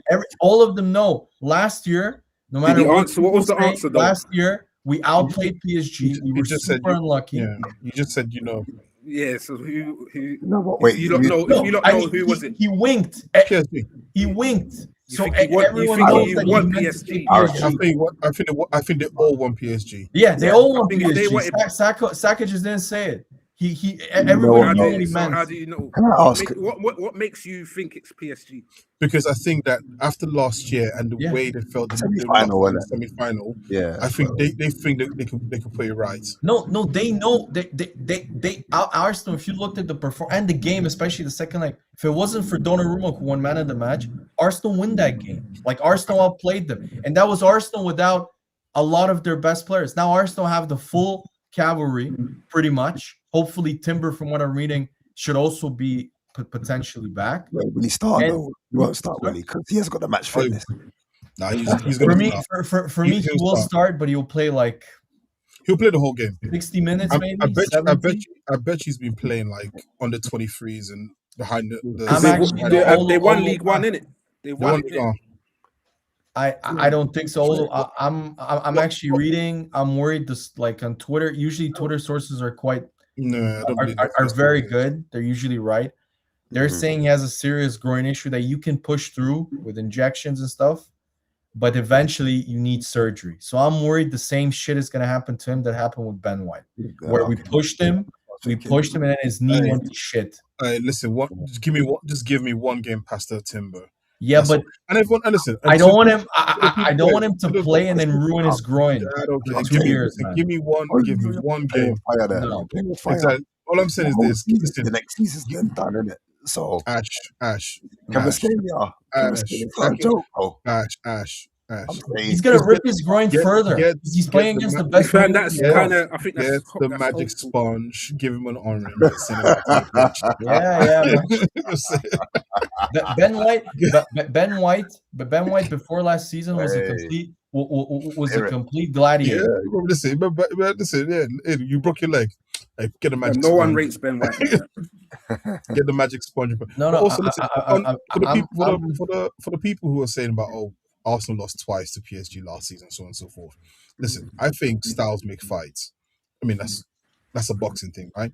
I think Arsenal, if you look at it, first of all, we played them 3 times last season. I love the fact people always forget the fact that we played them once in the group stage and we beat them handily, right? with our Everyone full team. But everyone talks about just the semi-final, which is fine. Everyone remembers the last. Yeah, we beat them 2-0. That's how it goes. That's how it goes. We lost by penalties, and no one. But Exactly. when it counts, But I think exactly. it's different. I think a lot of people are underestimating how much Arsenal can match up to the PSG team. Yeah, I agree. People think the passing of PSG is probably more crisp in terms of in the midfield, but I think Arsenal can bully them. Yeah. So They're the thing, tiny. you know what it They're is? tiny. Do you know And what it also, is? one You more thing, see quick on. Yeah, go on. So one more thing, preach. The other thing that's going to be a massive factor, and it's Set pieces. going to be bigger, and it's not just set piece. Their goalkeeper punches everything. Yeah. Never That's the other thing. He's not Donnarumma. I He's think- not. He's a good keeper. Don't get me wrong. He played well against Bayern. He did. But when I see him dealing with aerial crosses, That's what I'm specifically, saying. That's why I don't trust him. he's not. And then you're also forgetting all of the other factor that I honestly think they cannot deal with. I have never seen a striker, apart from, I'm trying to think, maybe Cristiano Ronaldo, literally physically manhandle Atletico Madrid. Gyökeres single-handedly, physically, he took off one of the center backs at halftime because he couldn't cope with Gyökeres. I think Gyökeres against Marquinhos and against Pacho will completely physically dominate them. Is that Messina? Is that Messina Joe who? in the group? Is that how it's pronounced? Messina. Machina Joe. Yeah. That comment there. Yeah. I was just gonna say that. You see, What's the PSG, comment? they get better as the season goes along. That's Yeah. fine. They step Because they up. play, because every player plays like 10 times. They in have French league. proven. They've proven that whatever's in front of them that needs to be done, it gets done. That's why people don't see it. Like, I get it. That's all what I'm saying. Villa should have knocked them out. Villa should have knocked them out. But what happened? Arsenal What happened? potentially But what should have happened? knocked them out. They got I lucky. get. They got lucky against Villa. There's a lot of coulda, No, shoulda, wouldas, right? Olu, they didn't get lucky. Donnarumma won them the game against Villa, and he won them the game against Arsenal. So He how, was man of the match in both games. hasn't Raya saved you games this season as well? Again, in specific, in the Prem, I agree with you, Preach. But in the It Champions doesn't even matter whether it's the Prem. in the Champions League, I have never seen Raya have to pull. Donnarumma against Aston Villa made 2 or 3 world-class saves. Against Arsenal, he made 2 or 3 also. There was one save. It was one of the best saves I've seen in a long time. Which goalkeepers are supposed to do? Yeah, okay, but stop the acting job. as That's if the every job. goalie does these saves normally. Like, I know. stop like saying, "Oh, every goal, it's his job." No, it's not. He's not supposed. There was one shot from Odegaard. That was one of the best saves I've ever. Do you remember, Olu? In the second leg, that was got to go down. that was one of the best saves I've ever seen. Like, it was a ridiculous save. Like that. You That's reckon? not a normal. That's not a normal You reckon thing to Pickford save. would make that save? Sorry? You reckon Pickford would make that save? No chance. That's my No whole chance. point. Thank you. This is what I'm trying to say, fam. He's a good goalkeeper. Yeah, okay, but that's my point. Their X factor, in my opinion, last year, especially in the quarters and the semis, Donnarumma is gone. They don't have him anymore. Yeah, but he also, Donnarumma yes, doesn't. He they're- didn't score all those goals either. No, they're a top team, and it's gonna be such an amazing game for. It's gonna be a great game. It's gonna be a great game for the neutral. It'll be the best attack against the best defense. Yeah. Let's see who wins. Yeah, but it's gonna. But the defense ain't the poorest. They're not this I think this notion that they have a good defense because of one leg in the second leg against Bayern, where Bayern, their front three, Olise probably played one of the worst games I've ever seen him play. But Diaz they've was got horrendous. a better attack than you have. Yeah, that's true. I'm not arguing with their attack, but I think Arsenal's defense, and Olu has a great point. If we play to the strengths of Gyökeres with the quick balls down the channels where they leave so much space like they did against Bayern, Gyökeres is gonna eat ball, especially Marquinhos. He will eat him up for dinner. I would have believed you more if you relied on Saka, bro. You're talking about Gyökeres. If you're talking about Saka doing what he does best, I'd be like, yeah, but I don't think you can. Saka, because of Gyökeres. But Saka last time he played Nuno Mendes, Saka dominated him. Saka played better. No, that's than what him. I'm saying. That's what I mean. If you mention Saka, you just mentioned Gyökeres. No, but I'm mentioning to play to his strength isn't the Arsenal way. Quick one. Who's fit for PSG? Is any injuries? Supposedly They're all fit. No, they're not. Hakimi and Olu thinks it's all mind games. Hakimi and Dembele were not at training today. No, they're going to be fit. Resting, though. They Enrique might be fit, Olu, but they're not Enrique, going to be 100% fit if they don't train, man. They're but not Enrique gonna... said they'll be fine to start. Listen, Okay, let them start with no fucking training. Come on, man. You can't argue with Enrique. The way it has to be is you prepare for the fact that all the players are going to be prepared already, and you just go 1v1 against them and see what happens on the day.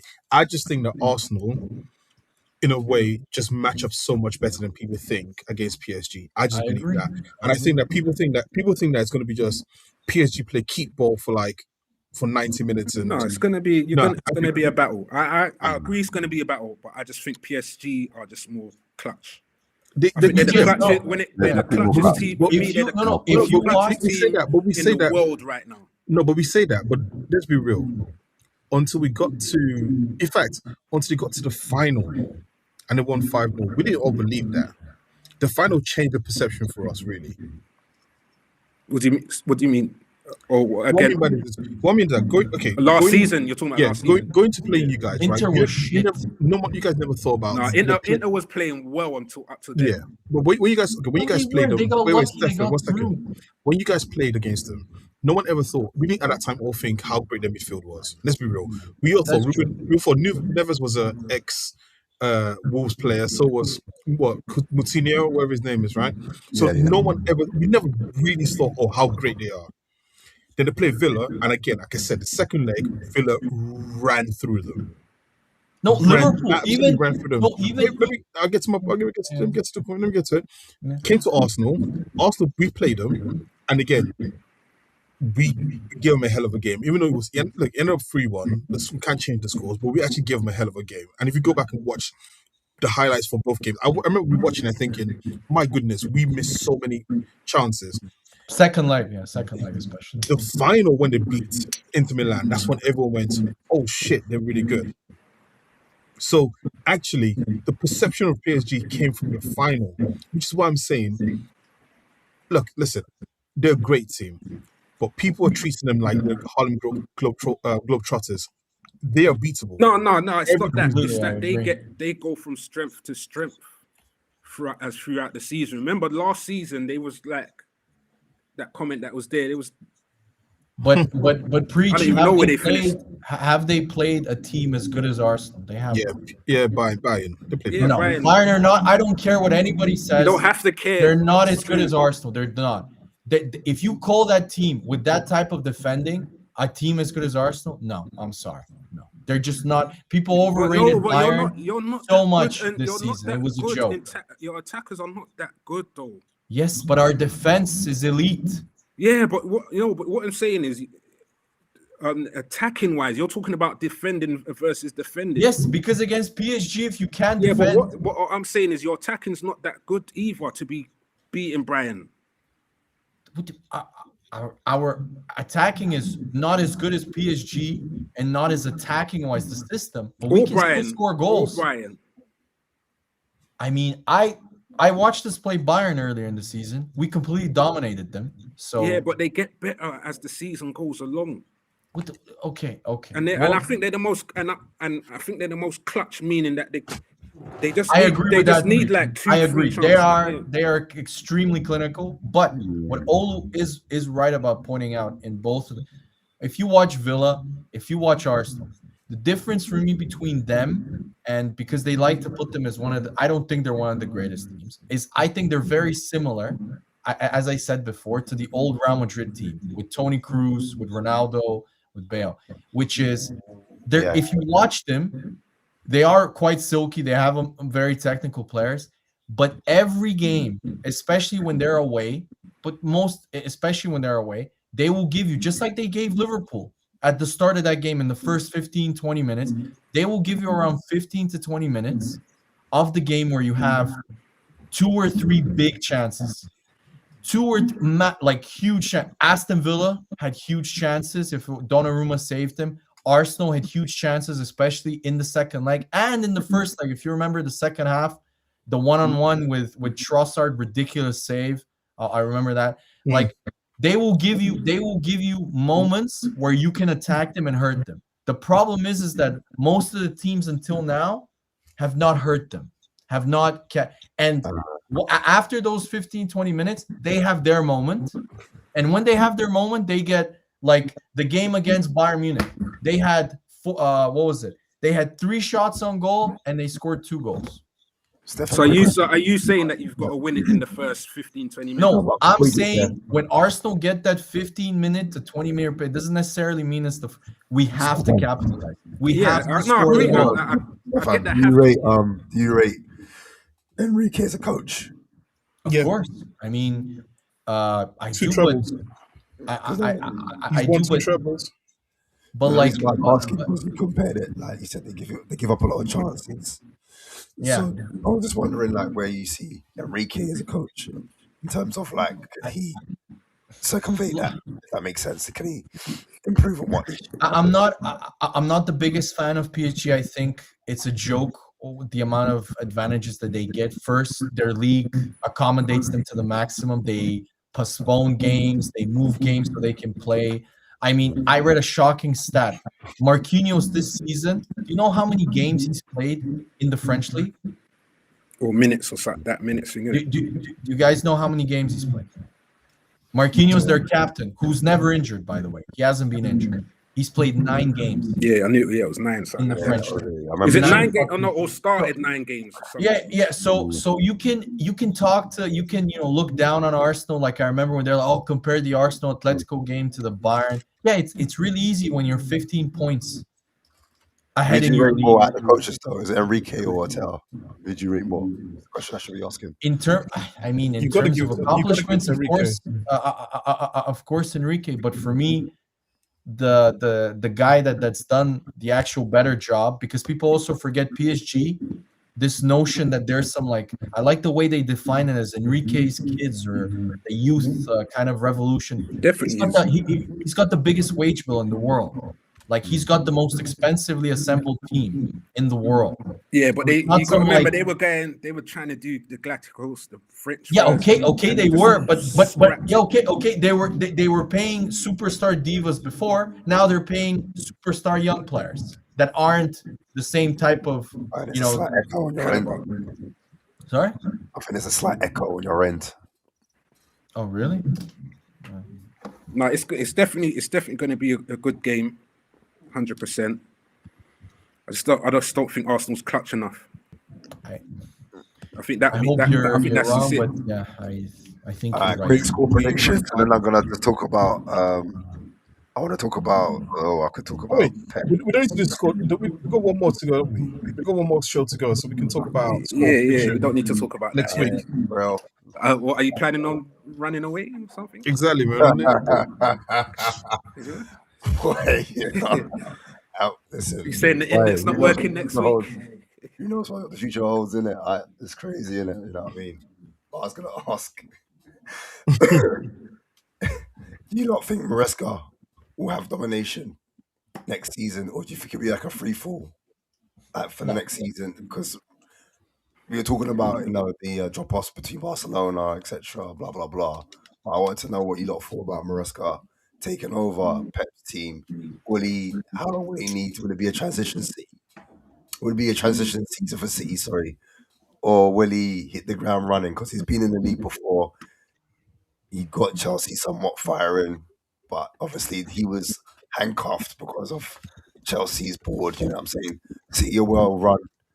Does he got more of an option to kind of like run it? You might as well answer that before you go, Steph. Yeah. I no, Ash. For me, I think Man City. I think Maresca's a very good coach. I rate him, and I think Man City are really well run. Pep has left him with a very good squad. So I think Man City will be quite similar to this season, which is. So they will be your biggest challenge like next season. Then do you think they will be the challenge? Yeah, but I think depending on the window, I think Arsenal are gonna run away with the title next year, in my opinion. I think if we sign the supposed targets that I'm reading, that we're gonna sign one big time marquee player, so an Alvarez, a Krupi, or some of those type of players, and we add that to the current squad that we have, and potentially maybe a left winger. I think Arsenal are gonna easily win the league next year. But I think Man City will be second. Yeah. I don't think they're gonna drop them. Who's the third team to come through? That's one of the Third. I think next year third. Yeah, we got Liverpool out on 3. Yeah, no, my hot take, I say in the WhatsApp groups, is Liverpool will be out of the top 6 next year. That's my hot take. I mean, you were saying that for this season as well, though. No, I didn't. Yes, I said no, I didn't. I said you would you drop said we're gonna off. be playing Don't Europa make up League. shit. Don't make said up we'll be- shit. I said How you can we would play drop off, which Europa League? happened. How can we play Europa League and be in that then? Okay, you're almost in Europa League. I was no. Wait, hold on. wasn't I? Did you hear the question? So you was saying it this season. Sorry. So you was saying it this season that we'd be in Europa League out of the top 6 as well. I mean, if from Like what the I season read- before, you said we weren't going to win the league as well. yes, Steph, like Steph, you Steph, did. Steph, Like he's you did. got you back to rights there, man. He's got you back to How rights. how does he have rights? I said Liverpool would completely drop off this year and be nowhere near the title race, which has happened. How have I been wrong about Liverpool? You just said you said that you'll be out of the top 6. Yeah, Right. next year. I said No, next no, year. you said you predicted it this season, and you said no, you didn't, and then he just said, well, you just said, well, you said at the start of the season they wouldn't even make the Champions League; they'll be in the Europa League, which by default means they would have been in the top four. I said that without a fit and firing Salah, that's why I said in the groups they're a Europa League team, which if you look at their current points total, any other season from the previous 4 years, they'd be in Europa League. Yeah, but that's like when I say in the previous seasons you wouldn't have won the league. Okay, but this season you'll be in the Champions League by like a 1 point away from, I think it's Bournemouth, who are currently 6th. So that's how much. But okay, yeah, okay, I was wrong. But we know. Going back, Well done. okay, Well I was well wrong. well done, bro. I was wrong. You Okay. see what Wait, winning? You see hold what on. winning does to you, bro. You see. Wait, hold on. Okay, so You had third, to win Yeah, the go on. league for us to hear you say you're wrong. third, I'm gonna go for a little bit out of the I think it's ballpark. wild. I think it's What, wild Spurs? to predict. Oh, sorry, I think we're talking about Championship. We're talking about Yeah, yeah, that's true. Yeah. no, it's the Premier League or Championship we're talking about right now.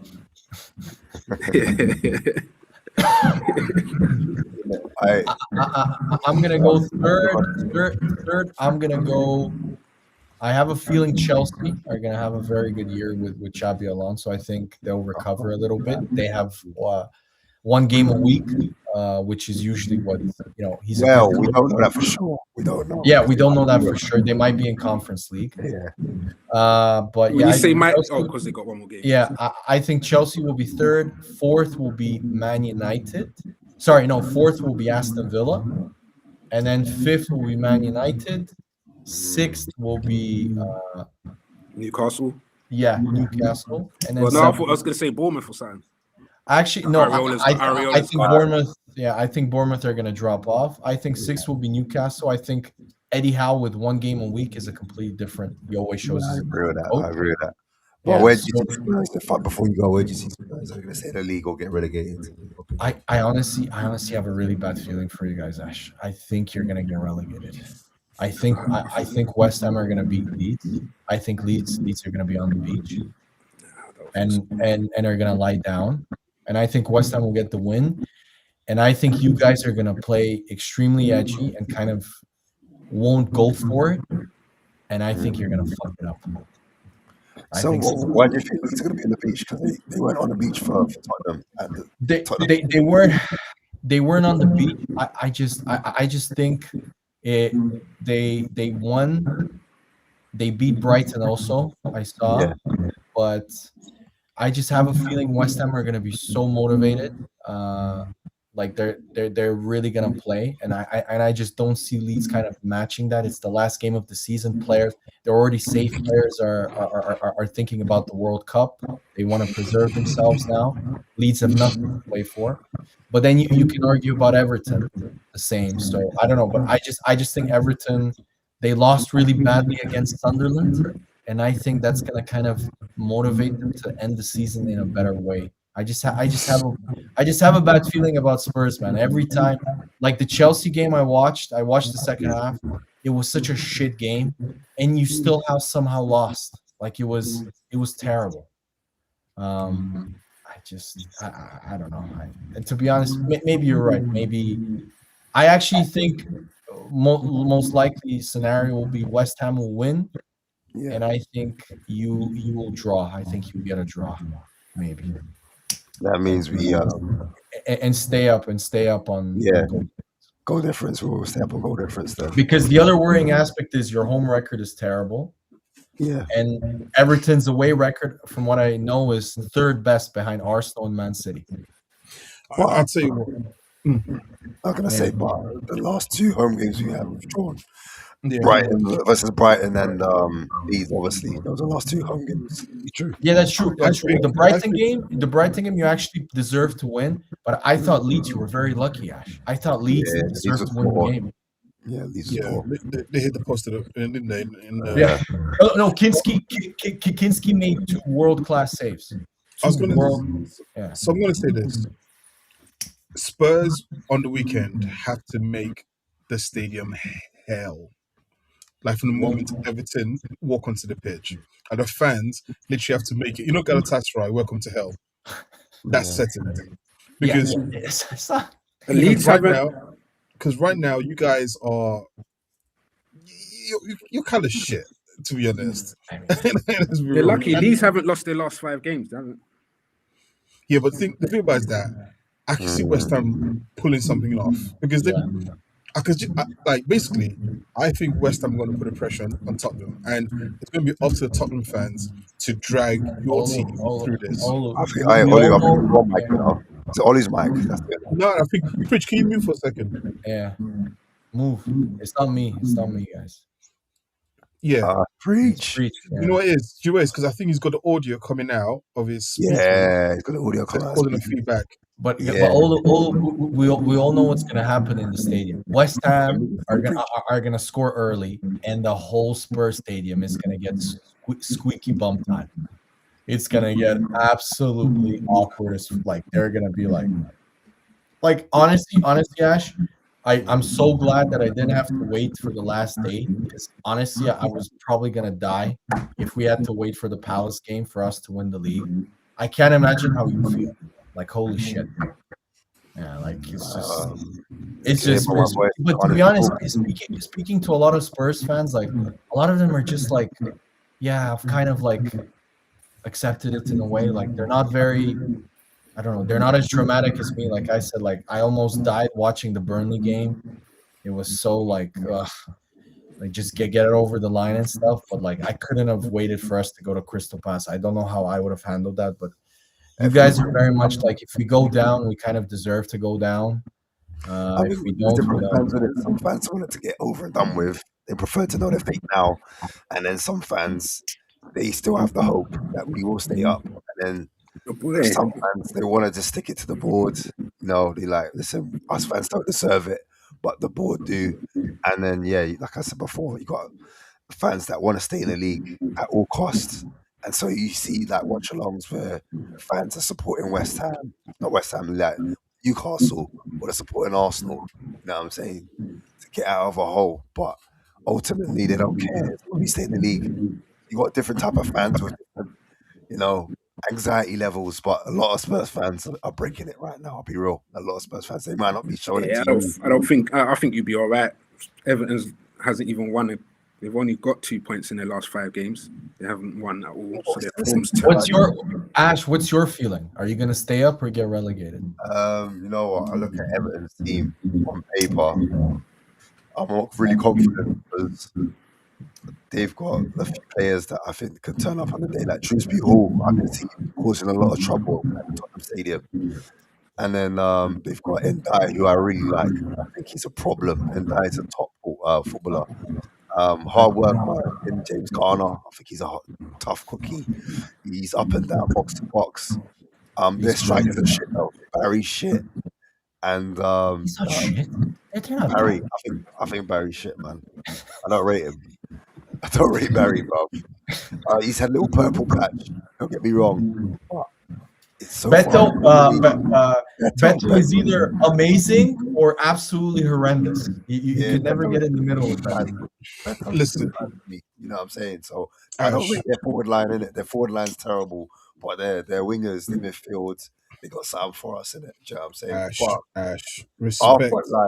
Our front line, bro. If I can quickly talk on Tell, Matthias Tell, and then you got Moani, and then Richarlison, brother. Hey. And then like nobody likes Solanke at the moment, so it's just like the front line is just is smelly. All people would do. Where is he, by the way, Ash? Is he still injured? No, he's fit now, and he travelled with the team, but he wasn't fit enough to play that game there. But he's going to be fit for Sunday. That's what the Zerbi said. But you know what? Everyone's saying Maddison's the only player that looks like he's got something about him in it that can, and he's not going to start. Do you know what I mean? So we're relying on a player that is not fully fit. I also thought, what's his name, man? Bentancur and Kulusevski are exactly the same type of player. They give you 2 or 3 games, usually against the shitter teams, where you think, oh, there's a player there. Like Bentancur played well against Leeds. I remember he was very good. against Leeds. And then the moment Bentancur plays against a big team like an Arsenal or a Chelsea, he always hides. He was horrendous. I thought he was your worst player yesterday in the second. I mean, barring your attacking players, but I thought he was terrible. Yeah, Quiet in that game, man. By the way, I don't like to disrespect you guys are putting on Tiano Barry's name. Just remember this: he's invited to the parade. So what? He's invited to the parade.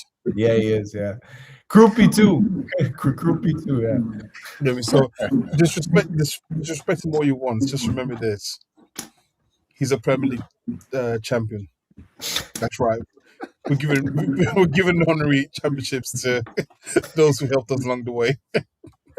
No, I also just think Everton have a few players that are really under. I think Pickford. I honestly think, apart from Raya, Pickford has been the best keeper in the league this year. I think Pickford has been sensational this year, guys. Pickford has been ridiculous. Laments for me. No. Lamin's made some mistakes. Pickford has been by far the most consistent. Like Pickford. I mean, the reason why we won that game versus Everton at home is because Pickford made a massive mistake trying to get to the ball. Yeah, but he also, okay, true. But Lamin's also lost him a game against, who was it? Was it Leeds, where he made two big mistakes? There you go. No, they won. They won 3-2. But was it? No, yeah, Leeds beat them. But that way he made a mistake. I thought the mistake was against Liverpool. Was it? It was Liverpool. Look, I remember he made a few mistakes. But he's been great. He's been great. The reason why I say Lamins for me is the second best is because there's less panic with the United defense with him as a goalkeeper in comparison to what they have with Onana. And sometimes a keeper who just comes out and grabs the ball out of the air, no fanfare, no sort of like crazy saves he has to make. He just does the basic things right. Sometimes these are the keepers you just want. Look at Vicario. Vicario can make the best saves in the world, but Ash will tell you, when there's a corner kick, you're shitting bricks with a Tottenham fan. Actually, sorry, Ash. Go back to my thing. I want to change my sixth place. It's not going to be Newcastle. Newcastle are going to finish seventh. Liverpool. It's going to be Everton that are going to be sixth next year. They're looking to make some top signings. I'll see what Moyes wants. I think Everton are going to do really well. Terrible. That's the only thing right now. Like the last 5 games is just been atrocious, bro. Anyways, guys, I'm gonna go now. Thank you guys for your time. Big up, hey, Stefan, remember this. Tell You're me. a champion. Exactly. Yeah. Exactly. Yeah. To all the haters, to all the guys that called us bottlers and stuff like that, and our Hey, what you saying about them, man? Like, hey, what's his face? Where is Jay? I just want to ask before I go. Where are they? Where is Jay? We know where they are, man. Let's not do this, man. We know where they are, man. Yeah. We know they never show up, but the invite's there, innit? So yeah, of course. I declined it. He just flat out no. They obviously didn't reply, innit? Yeah, of course. But when they win the league. Yeah, well, but when they win the league, when Arsenal lose, when Spurs win the Europa, they come on, they celebrate, they talk shit. It's Joms I'm looking for. Yeah. Where is he also? Joms ain't replied either, bro. I don't know what's going on. I know you're going to see this video. I'm looking for you. Richie also, last year used to show up on the streams. Richie never shows up anymore. Like your fan base about like Dan Potter and them, man. Dan Potter came out, he put a video out. Honestly, Ash, it's disgusting. It makes me sick.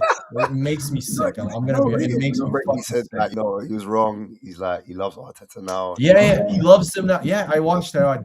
Dan Potts. I saw what's his name? Troops crying on the stream. Yeah, crying on his stream winning the league. Yeah, you're crying out. Were you crying when you were making t-shirts with Arteta out on them? What a just but in Troops' defense, like he loves the club. Like he even called out all the haters.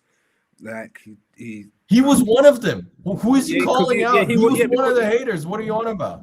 Yeah, because you was doing poorly. How are we finishing second and not winning the league was doing poorly for them? even though we came from finishing. No, because it was how eighth, you, it's, like it's you how said. you did. It was how you like didn't win the league.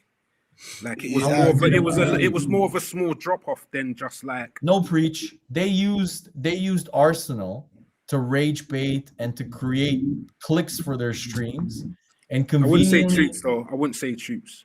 troops the most. Troops in League Gunner by far the most. Now League Gunner, yeah, I agree, but not troops. My issue is just that it was too reactionary sometimes to some of the things that were happening. And don't get me wrong, the times when I got annoyed. But Mainly off sometimes, watch dogs, isn't it? Mainly off Yeah. watch dogs, which is understandable, isn't it? yeah, but It's air sometimes that I'm just walk into like, bit. exactly. I'm like, you know what? Sometimes you got to be able to see the forest from the trees, which is why when people were annoyed about performances, and I was like, as long as Arsenal keep winning, I don't care about performances. I remember the time I got annoyed was when we started dropping those 2 games, and I was like, okay, there's an issue here because we're not scoring enough. We're not scoring enough, and we need to buck up the performance because at that point it was a straight shootout between us and Man City. And in the minute that we went back to being like, oh, we're 1 point ahead, I was like, I don't care about performances anymore. Just get the 1-0 wins. So yeah, when it comes to like people like that, listen, I get it, especially from a certain generation. And also, you got to remember something like, I think as Arsenal fans, unfortunately, we conditioned ourselves into this sort of behavior of manager in, manager out. Obviously, started with Wenger out, right? So I think, unfortunately, we conditioned ourselves into that. So people at love will still think you should think that way. But the reality is that I've always said this. If you look at Arteta's record over the past couple of years, the one thing you give to him is his consistency. You will always get around 80 to 85 points from the guy. So at some point, he's going to get it right. And I think some people just not only that, if you look at, for example, everybody brings up Klopp. If you look at Klopp won, but he never showed the same consistency because he won in 2020. The next season he fell off, yes, due to injuries. He challenged again in 21-22. In 22-23, they had a massive fall off. They finished 5th. So what Arteta has done, although he hasn't won and finished 2nd consistently for the last 2 years, is still something to look at and say, okay, yeah, I disagree with the consistency thing though. Like 97 points. Yeah, then win the league. Yeah, okay. You did. Okay, but you've been consistently challenging for the league or winning it 2 years maximum. In 2018, 2019, you finished 2nd. You challenged for the league. In 2019, 20, you won the league. But then in the following season, you dropped off. You were nowhere near the league. The difference is like you just like talking about the league, innit? So we were challenging them on front football level, the Champions League final again. You didn't reach an FA Cup final or go far in the FA Cup or in the League Cup until 2022. Preach. But there's the FA Cup. There's the FA Cup final before that. There's the league in 2022. In 2022 was the FA Cup final, which you won. That was your first time you went deep into the FA Cup. Yeah, but then there's the Champions. Yeah, but I'm saying there's the Champions League. There's the Champions League before. Yeah, I said apart from the chat, you always. Yeah, I know, but you cut me out. Then there's the league that we won. Okay. Then there's the Champions League we won before that. That's true. And then we got to a UEFA Cup, UEFA Cup final. Europa Cup final. But you finished 8th that year. In the league alone, you're correct. But in terms of competitions, like he's been. But Preach, what is it? What do you think is the hardest to stay consistent in cup competitions or in the league? Come on, winning things is the hardest to be consistent. Okay, that's fair. Okay, yeah. It's not. Fair. It's not. It's not like if you win the Champions League, let's say, amazing honor. True, amazing. That was amazing. But if you finished 5th in the league, Olu, like you prioritize the actual Champions League. Like it's hard to maintain consistency. We've been in the semi-final of the Champions League and finished 2nd. Now we're in the final of the Champions League and won the Premier League. I think what Klopp did, and Preach is right, 2018 to 2020 was really good. After that, Klopp prioritized the cups because he fell off in the league. No. We were we were literally 2 games away from the quadruple. We got to the Champions League final, and it was the game 38, game week 38. And even in that game, we was close. It looked like it was going to happen. And Yeah, I think he's done what you're saying that you're doing, bro. I think you're being unfair to Liverpool. I think We know that. if you look at consistency over a 5-year period, whether it was in the league or it was in cup competitions, they were a consistently strong team. But that's not true. The last. It's true.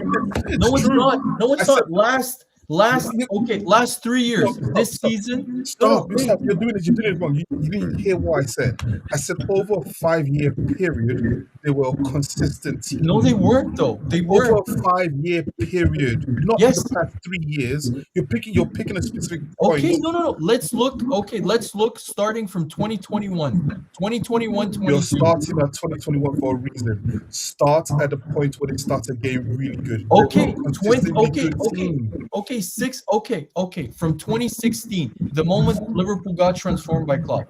2015, 2016, Klopp started in November, they finished 8th. 2016, 2017, they finished 4th. 2017, 2018, they finished 4th again and got to the Champions League final. 2018, 2019, they finished second. And what? And won the Champions League. 2019, 20, they won the league. Okay, they won the league. 2020 to 2021, they finished 3rd. Okay. 2021 to 22, they won the FA Cup, the League Cup. They finished 2nd. And they got that was their best season potentially. If you look at what you will stop there. You've made my point. I said over a 5-year period. Yes, but you're missing the remaining years. I'm saying but that's what I picked. I said I gave you a specific period. Forget years after. I said over a specific period they were a consistently good team. I didn't say for the past 10 years. If I said for the past 10 years, your point would make sense. I picked a specific period for a specific reason, saying that there was a period of time when Liverpool were going bar for bar with the best teams in the world, and you can consider them a consistent team. And even when they had injuries and they were decimated, i.e., the season after they actually won the league, they still finished 3rd. Barely. Do you not remember that year? He had to change. He had to change his tactics. They were outside of the Champions League spots until like April. Olu. He barely finished 3rd that year. Look at the defenders they had. They literally lost. I remember, I was into some Liverpool fans talk about it, and it was like at one point they were playing Fabinho in defense. I agree with this. I agree. Okay, I agree with you, but you're talking about Liverpool in the sense of consistency. You're making them out to be almost as if they were Man City. They weren't. No. Again, I did not. He never mentioned Man City. Again, this is what you're getting wrong. This is what I'm very specific in my words. Like I said, over a 5-year period, Liverpool, and you can even say it was a little bit longer, but Liverpool were a very consistent team in being they were a top team. And again, I put it this way: Man City Centurions won the league by 2 points from a team that finished with 98 points. That is insane. No. When they became Centurions, Liverpool were 4th. No. Yes. So when did they get? No, we got 97. We got 97 points. No. 20. No, guys. 2017. The Centurion season is 2017, 2018. Man United finished 2nd. I'll find it. Man City Centurion season. Just write that. Liverpool finished 4th in their Centurion. 2017 to 2018 season. Man City finished with 100 points. 100 points. Man United finished with 81. So which is the season when you got 98 points? No, they got 98 points. We got 92. They got 93 in 2022. That's crazy. No, the season they got 96 or 97 points, I think, was 2018. 2019 when we won the Champions League. Yeah, when they won the Champions They League. got 99, but they got 99 points. Exactly. So I was 1 point difference, right? So again, you're talking about a team which amassed 97 points, which means they won if majority of the games. Didn't you lose one game all season or something like that, and they still lost the league, even though Man City lost more games? The point I'm still making is over a period of time, Liverpool were consistently a very strong team in the Premier League. We can't take that away from them, whether you like them or not. Okay. How can you be consistently a very strong team in the Premier League when I just named you the seasons, that 5-year period? They finished 4th twice, won the league once, 3rd, and 2nd. How is that consistently so strong? Okay, so from the first one, which was the 4th one, was before they started. No, you're wrong. The first one, the first season under Klopp when you first joined in November. No. Wasn't that the season that Virgil? Forget that season. His first season that Virgil got injured. So you had 4th, right? They finished 4th. Then they finished what? 2nd after. No, 4th again. 4th again. Then they finished what? Then they finished 2nd. Then they won it. Then they won it. Then 3rd. Then they finished 3rd. Then they finished 2nd again. Yes. And then 5th. And then 5th. So over a short and period then of 3rd. time, right?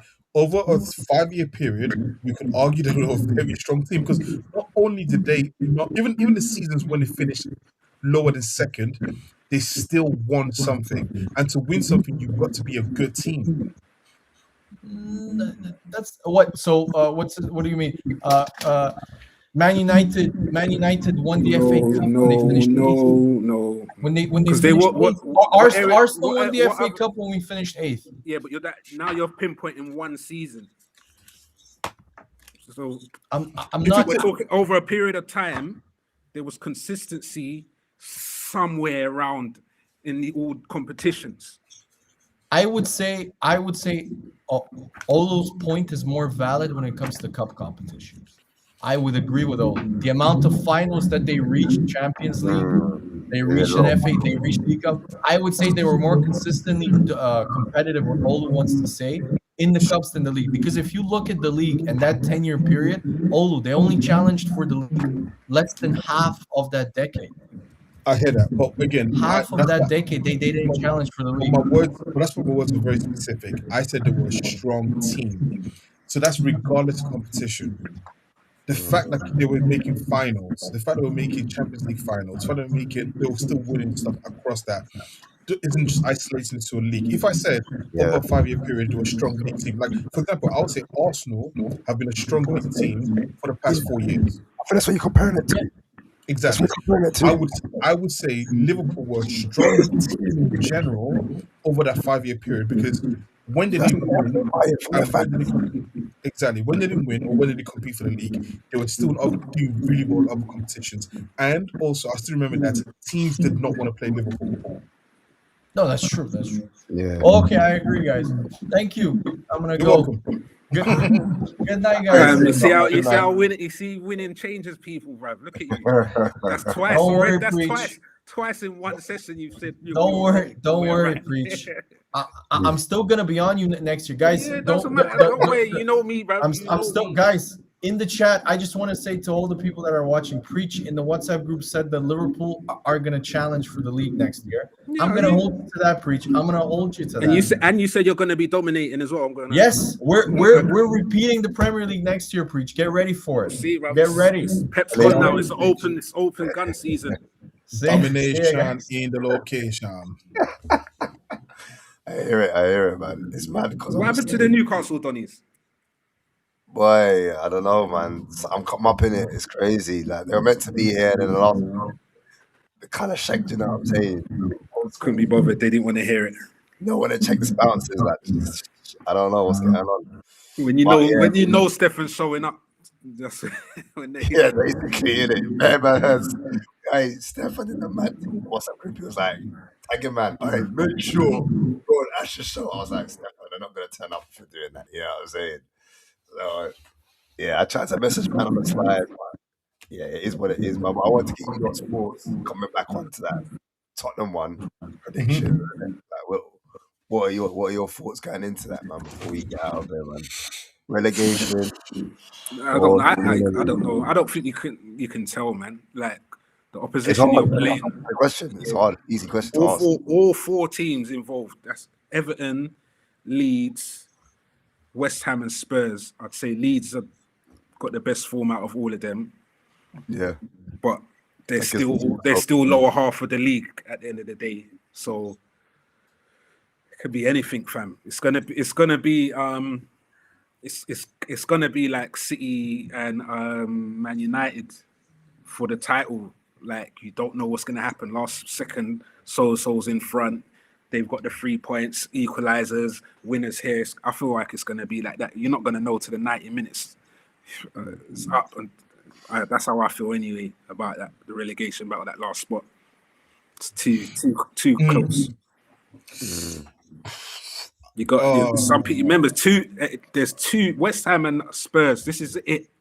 Like this is it. Straight shootout. Shootout. Like, this is it. Like there's no use saving any energy. What's the point? Like just get it all out for the whole kitchen, everything out, including the sink, as the saying goes, bro. So I feel like it's gonna be an interesting end.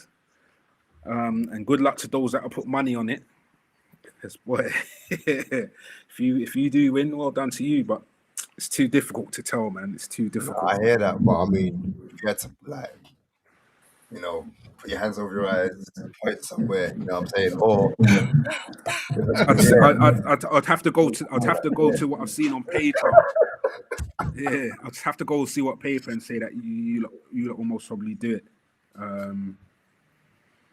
What was it? Because Everton at home, and are you looking at the front three? I'm looking at Everton's. Go on. Do you think like if you look at like Richarlison, I reckon Richarlison. That's good. You could. That's going to be. You know what? The more I think of it, I think you're going to stay up. Yeah. And I think Richarlison is going to be his line. What that will do it? Yeah, he's like the aggression. He's a chaos. He causes chaos. You get me? Like he does. He stirs up. He knows how to stir up players. And also, like I always remember, the image in my head is Everton last game of the season, him holding the flare, with the blue smoke coming out after he had scored to stop him from getting relegated. I can see him scoring for you guys against Everton. But like I said, I think Tottenham have to make it almost hostile. Like, and even if you guys concede, you just got to keep going. Like, keep cheering them on. None of this like heads down or whatever. You've got to just go for it.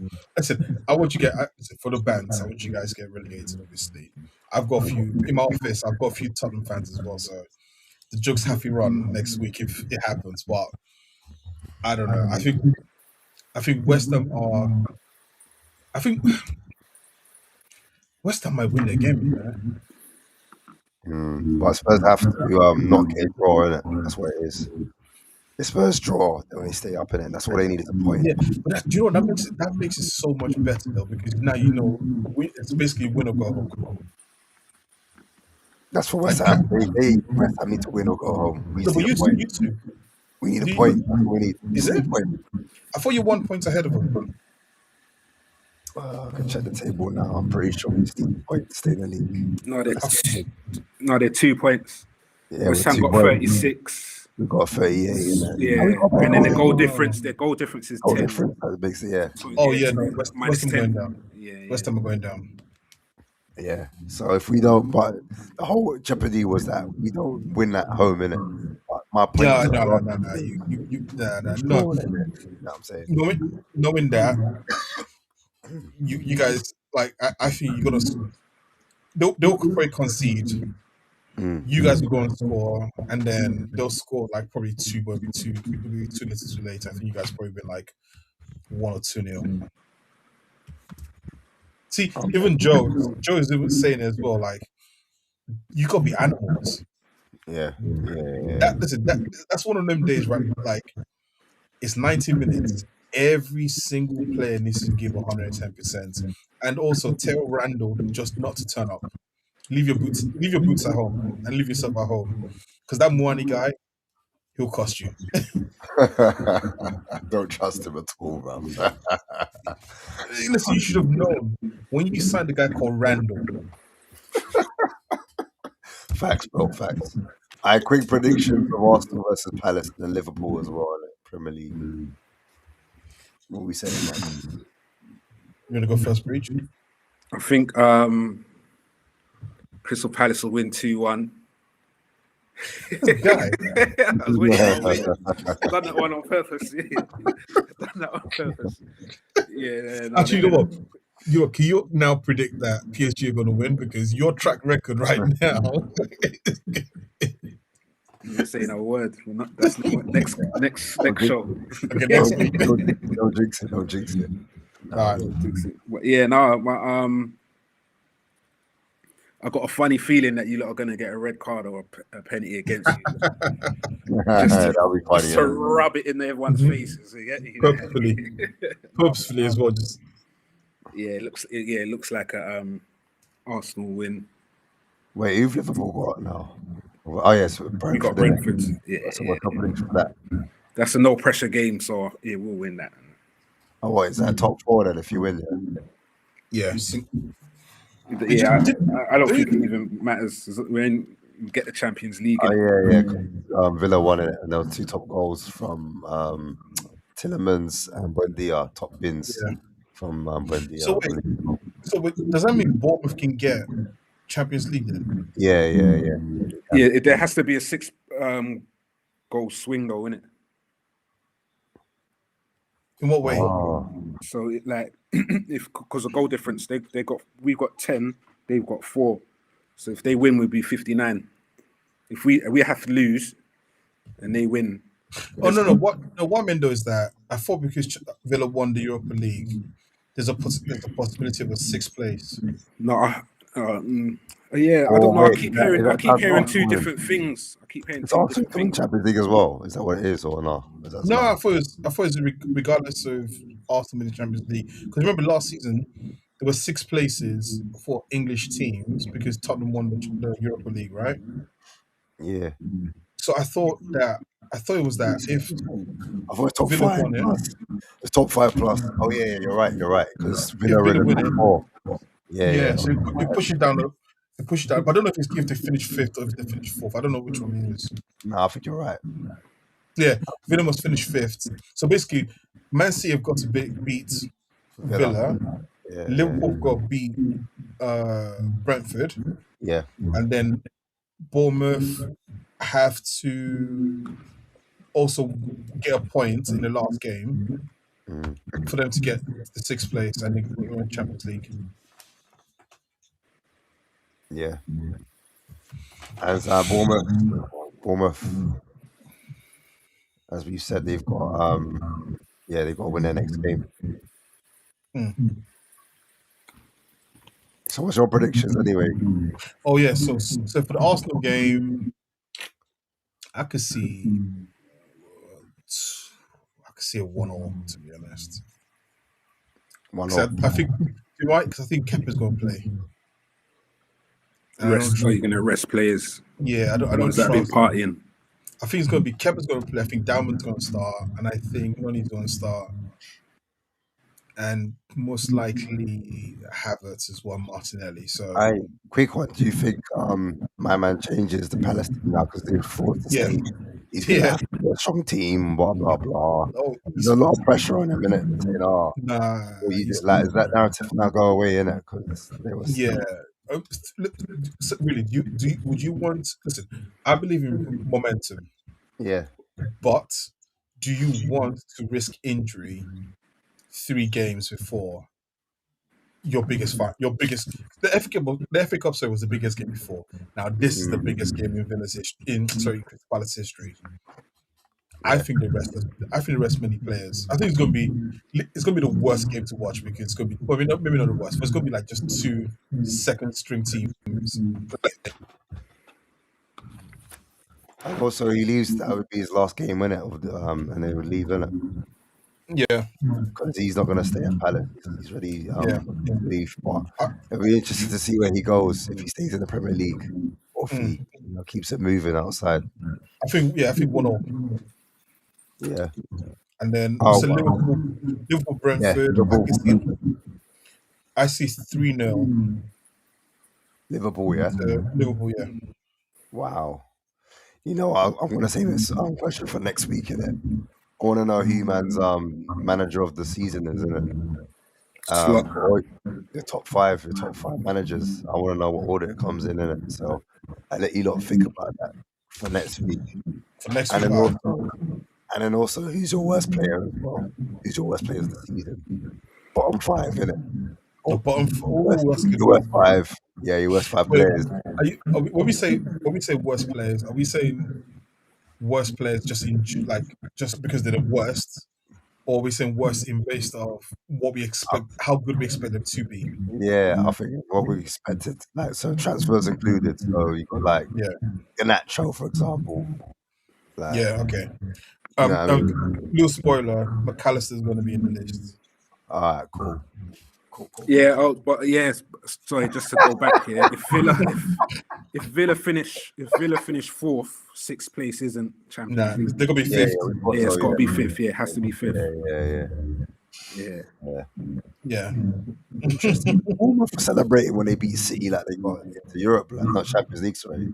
I was like, right, you lot need to calm down because you lot are celebrating like you're Arsenal fans. I don't understand. Like, I don't think they got the memo, but anyway, that's for a different show. But yeah, man, I'm gonna end it there, guys.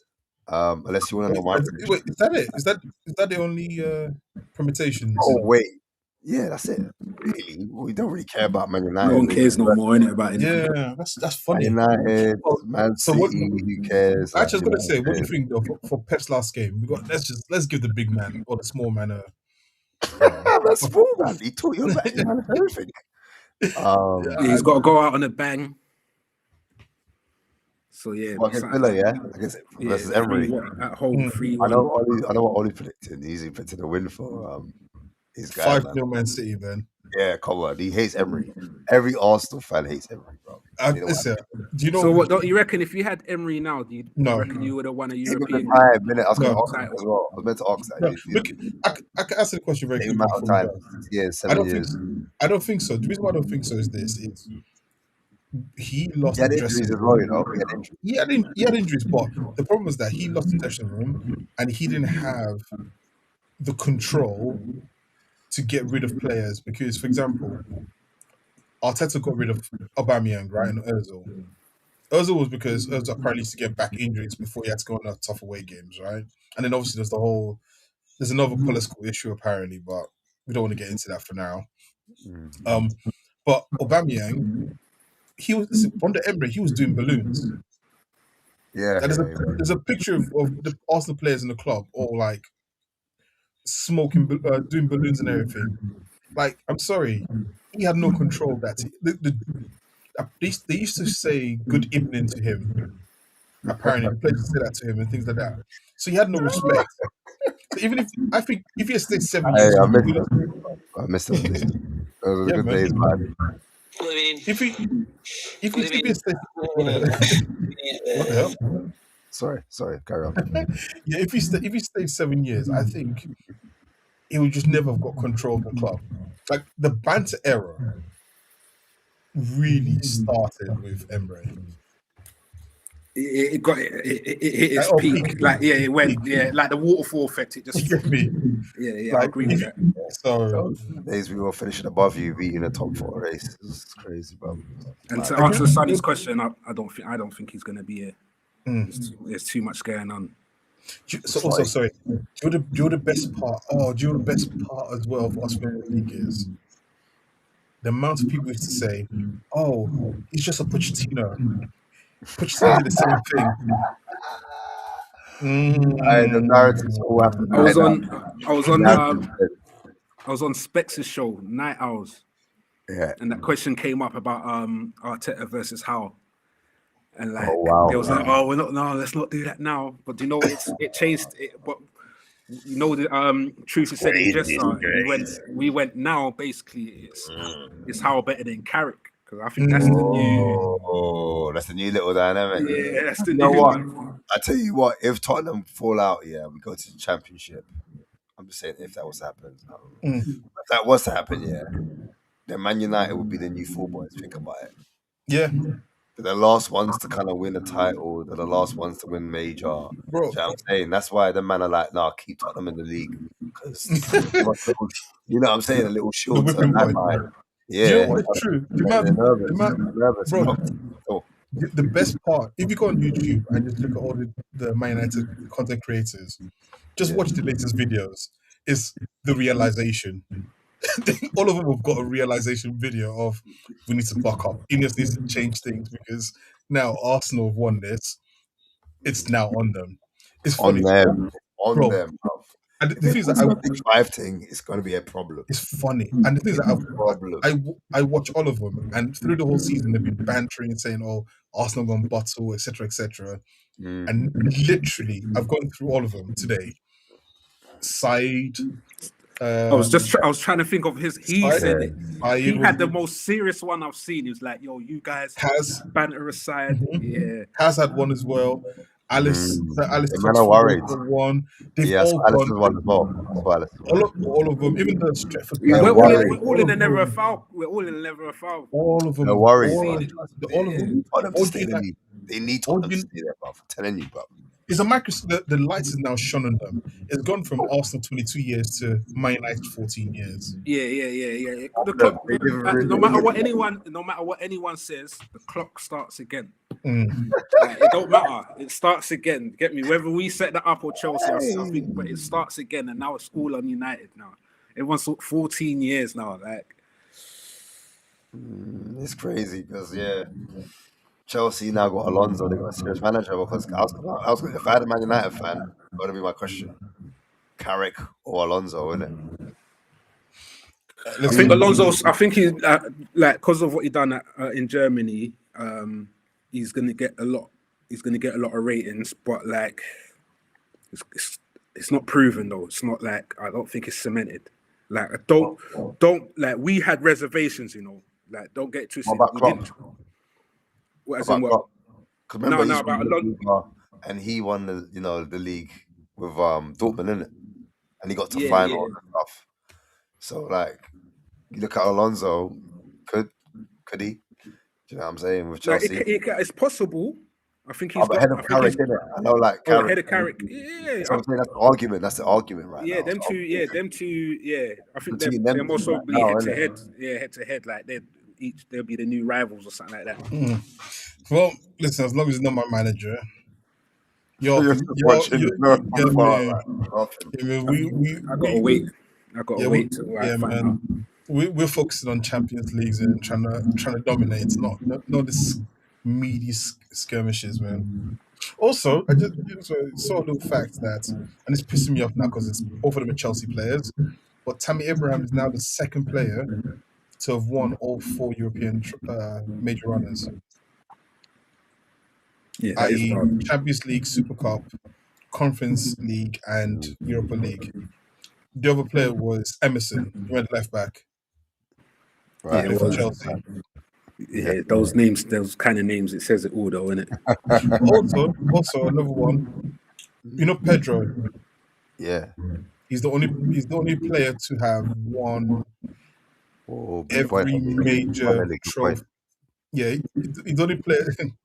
What 3 trophies? Get out of here. Anyways, tell Poch to rise up his Emirates Cup. I don't have to make that joke anymore. I am free. Yeah, you're done with that. Free. You've got a nice selection now. That's how you got to see it, bro. I'm free. Yeah. No, see what you do. You use it. What you do, yeah. This is the trick. Yeah, you use the Emirates Cup first. And whoever you're arguing with, and when they pull it up, then you say, "Okay, I've got this." Hey, here you go. I get to the parade as well. You go to the parade. Do you know what? I've got my girl's birthday party on the same day. Yeah, and we want you back, fam. So choose wisely, yeah. Choose wisely. I hear that. But yeah, I was going to say, Pedro's the only player in history to have won all the major honors, all the top level major honors. You're right. So he's won La Liga, he's won the Champions League, he's won the Europa Cup, World Cup, European Championship. I think the only one is obviously not Conference League, but he never got to play in the Conference League, or I think actually lost in the final. But yeah, if you look at all the top major honors, he's won the FA Cup or the equivalent, and also the Carabao Cup or equivalent. Yeah, he's the most decorated player in terms of winning everything major honor. Mad. Hey, you lot, I'm gonna wrap it here. Man. I didn't think we'd go this long. Yeah. I was hoping it'd be a big one, innit? I'm glad to say it might be that. I hope not. Just leave it like that. We went from there. Yeah, you got one. You know what I mean? I was counting the wrong way, that's why. I started with 4. I started with 1. To become one. Nah. Bruh. Hey, but yeah, man. Bruh, Big up to the chat. Big up to the chat as well. So I was going to say, also, you got to make sure your club is ready for spying allegations when you make it out to the Championship, because obviously Southampton are there, so you might want to beef up your security for next year, okay? Yeah. You know what I mean, it could be it. This is one more show. That's possible. That's what people hoping. But yeah, we'll see. I'm confident. We could. Actually, no, I'm not gonna say that. I'm gonna jinx it. We could go down. Lads. Scary settings. But yeah, man, big up to you, man, as well, for staying for so long. It wasn't meant to be that long, as I said before. It's meant to be a hiding thing, you get me? But yeah, man, we can't hide. We have to stand up. You know what I'm saying? We never do that. We don't do the hiding. We don't hide. Our DNA, innit? We're not them, man. You know what I'm saying? Yeah, big up to the chat as always. Please make sure you like, sharing, subscribing. We'll be back next week. To talk about that Champions League encounter a bit more and react to the results that happened on the weekend on Sunday, man. The last game of the season, man. Yeah, man. Peace.